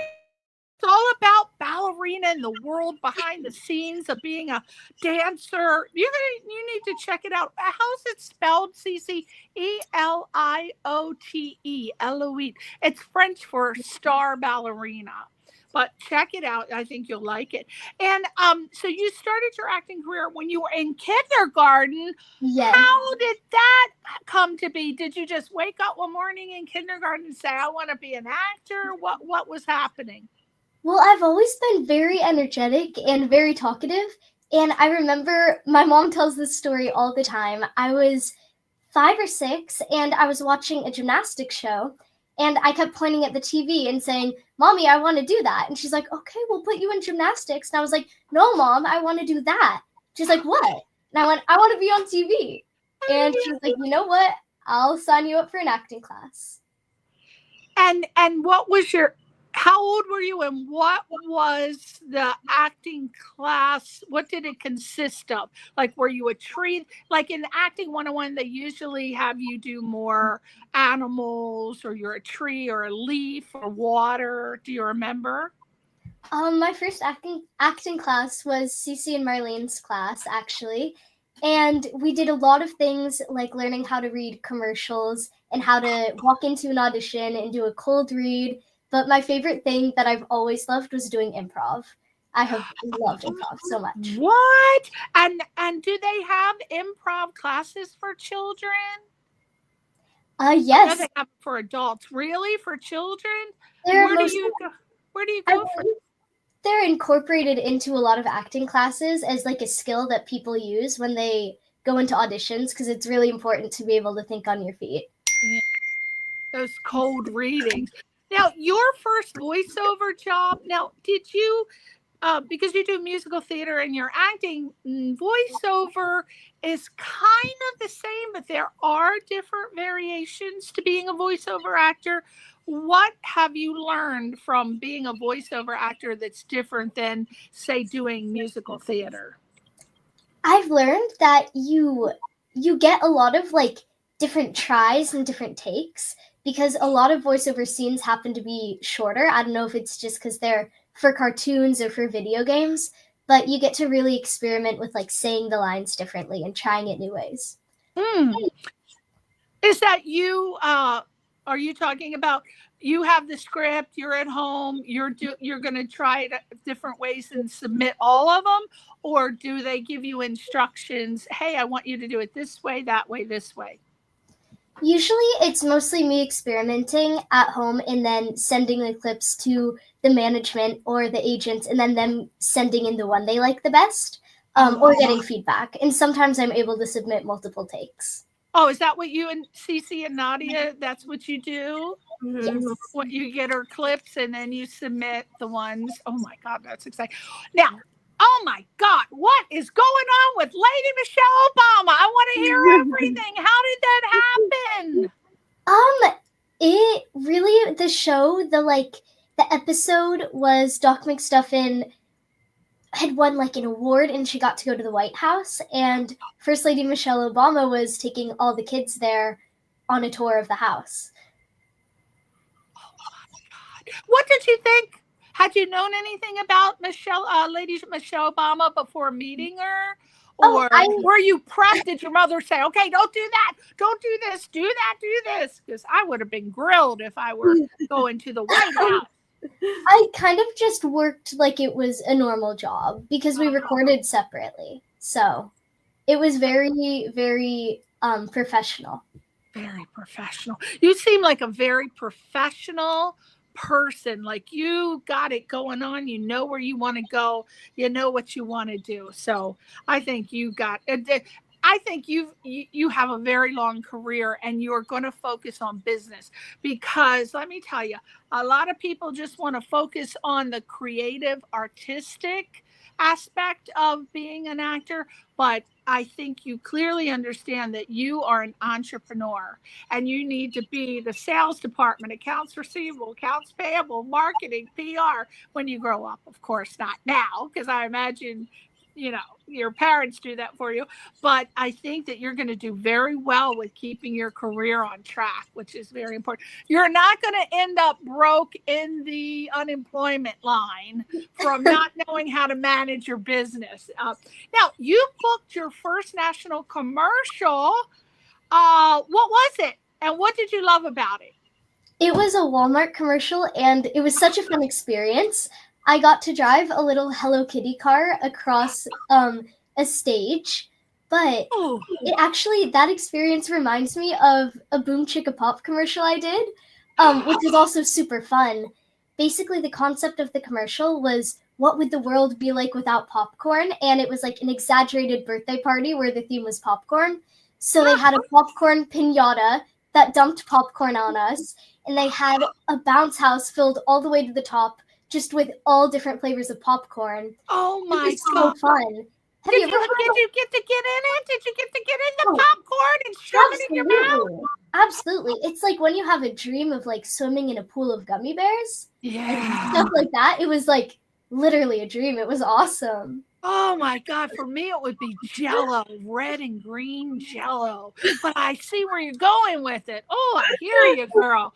Now, do you like doing, I know for different reasons you like doing different things. If someone said, okay, you're going to be booked tomorrow, but you can only choose to get a role in musical theater, a commercial, a voiceover, which would you do and why? Oh my goodness. Well, that's a really difficult question because I love singing, dancing, and acting, but I kind of found a loophole, a show like Smash, where it's about theater, or something where you get to be on a TV set, but sing and dance and act just like you would in theater. Yeah. Oh my gosh. Now, what's you're a child, so obviously you have lots of energy, but when you're on the set, if they require you to do singing and acting and dancing, do they have breaks? Like, do they give children breaks so that you can do your schooling? Do they have tutors still? I don't know what's going on in this set anymore. They have tutors? Yes, they have to legally hire teachers if they have children under the age of 18, which is really great because as a child on set, sometimes you just really need like a time to focus on school and being a kid, even if it's just like a 20-minute break between takes. Yeah. But it's really useful. I think it gets more useful as you grow up because currently right now I'm in 4 like honors and AP classes. So I don't know how it would be possible to juggle like being on set and also keeping up with studies. So I think it's really important that they have teachers and tutors on set. Oh my God. And I hope you got your Jackie Coogan set up. You got your Jackie Coogan account set up. Cece and Nadia, did you set up her Jackie Coogan? Well, they can't work without it. So they will, they won't even offer a booking until there's confirmation that the kids have their Coogan accounts. And what do they have to put? What's the contribution percentage now? It's a minimum of 15%, and that 15% of their gross amount that they make is untouchable until they turn at least 18. And some parents will make it until they're older if they feel like their child shouldn't access that money until maybe after college or they're ready to settle down. So it's a minimum of 15%. Some parents will put everything into the Coogan account. I don't always recommend that either. I think they need to have some money accessible for things like classes and headshots. Right. But the more that they can put into the Coogan account is really better for the child, because when they turn 18, next year when Ella turns 18, Depending on how her family had set up her Coogan account, she would be able to access it if she needs it for college or to buy a car or her first house or whatever. Or backpack to Europe, hit to Prague and Amsterdam. I'm going to tour Europe and get some experience for my character. I think to get experience. So you were on The Mentalist. I want to hear everything. How did you love that? Who did you play?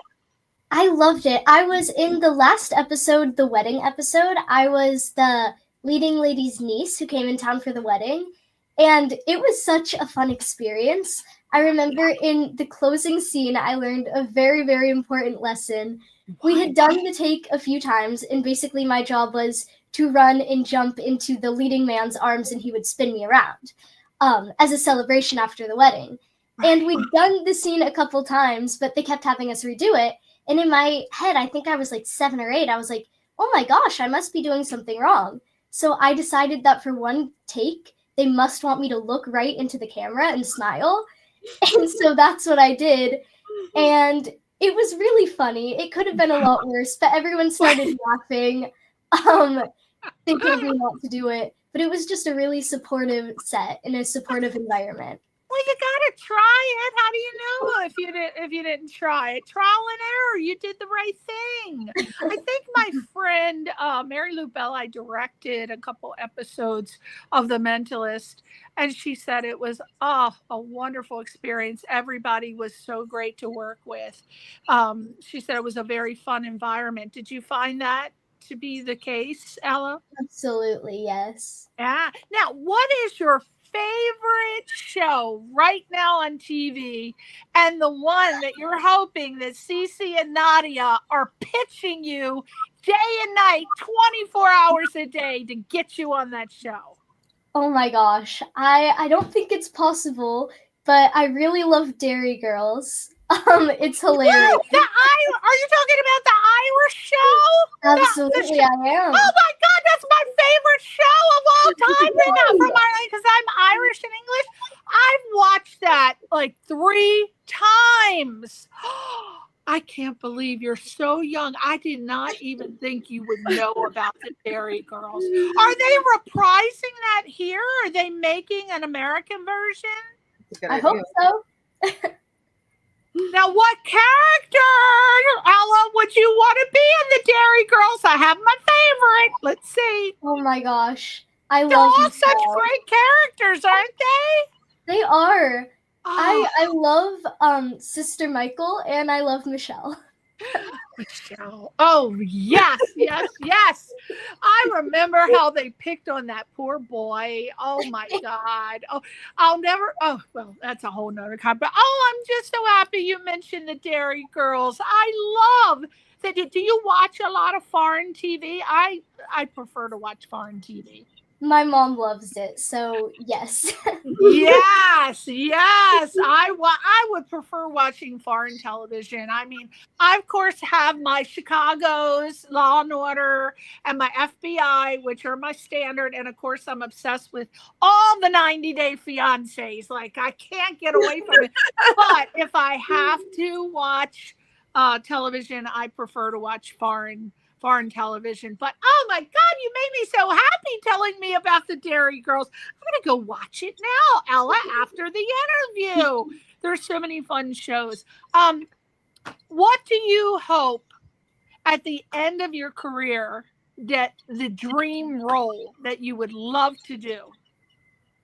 It sounds really, really cheesy, but I would love to just be a part of something that like makes a difference. Whether it's like a deep emotional thing or like a comedic role, just something that maybe speaks about an important issue or just showcases someone's perspective, just something that really impacts people.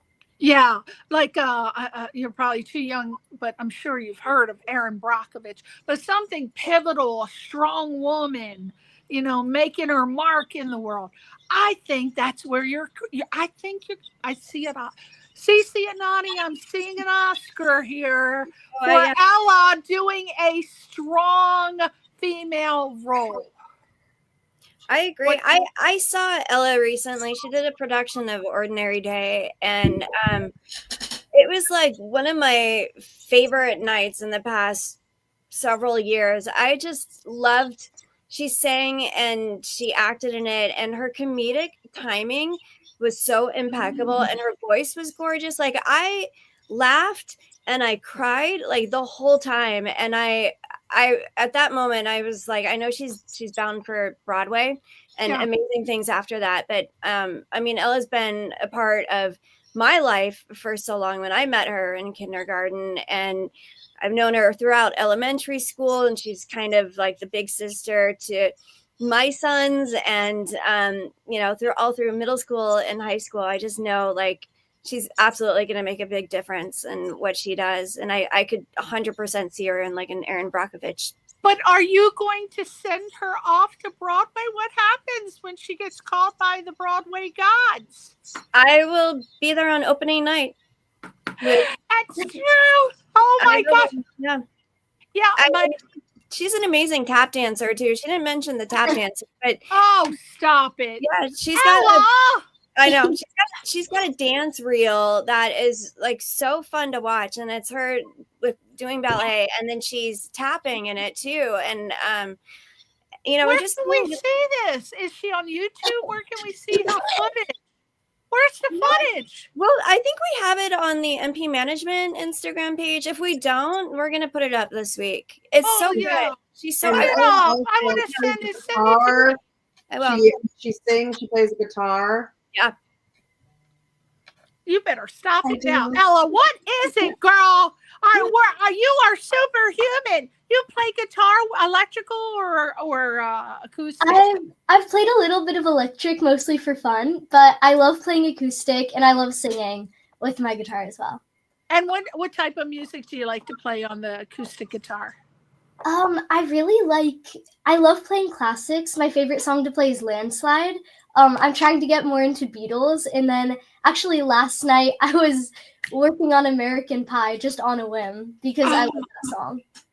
My husband is obsessed with two groups. In his world, no one exists except the Beatles and the Eagles. And so I'm with you, girl, on the Beatles. Oh my God. But you know, it's so great to see you liking, you know, groups like the Beatles, because young kids today, everything's about, you know, the electro pop and the hip hop, which is not my cup of tea. I'm old school. I'm old. So old school. So it's good that young kids are getting back into the love of real music, and even Landslide by the Girls. Come on, Nikki. Wait a minute. Who is the girl that sings in the Landslide? Stevie Nicks. Steve, thank you.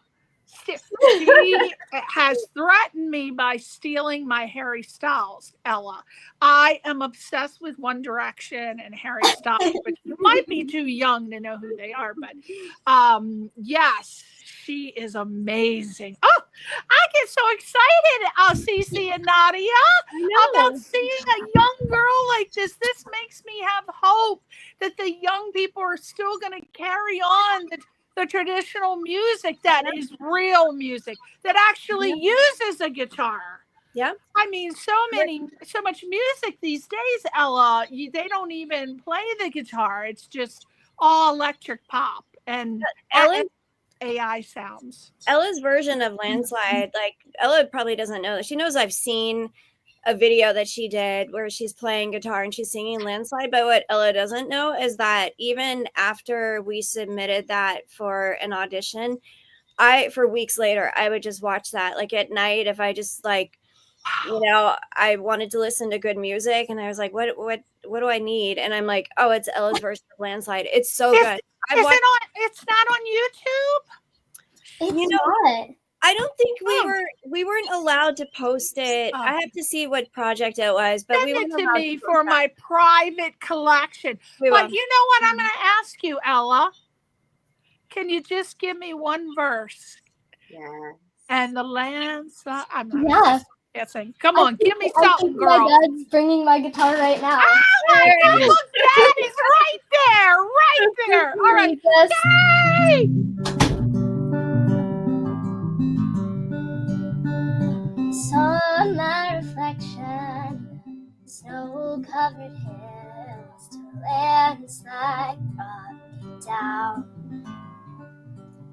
Oh, mirror in the sky, what is love? Can the child within my heart rise above? Can I sail through the changing ocean tides? Can I handle the seasons of my life?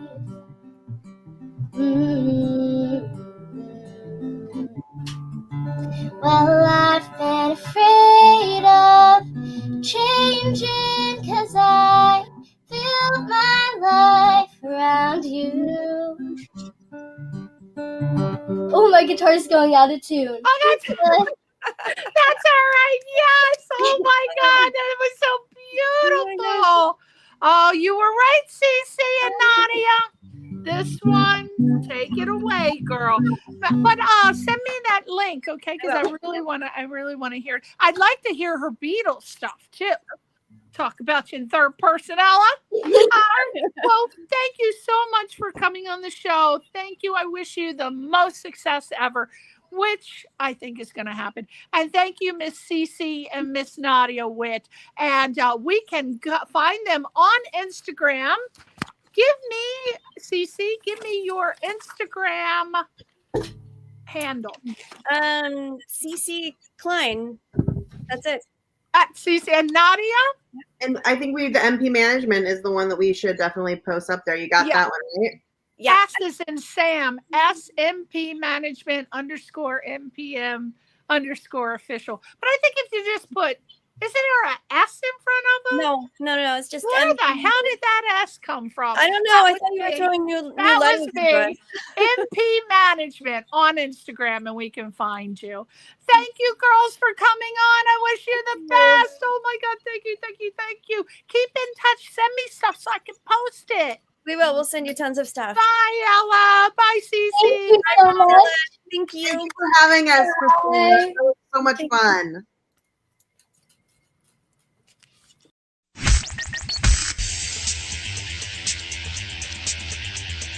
You're listening to Question Reality with Priscilla Leona.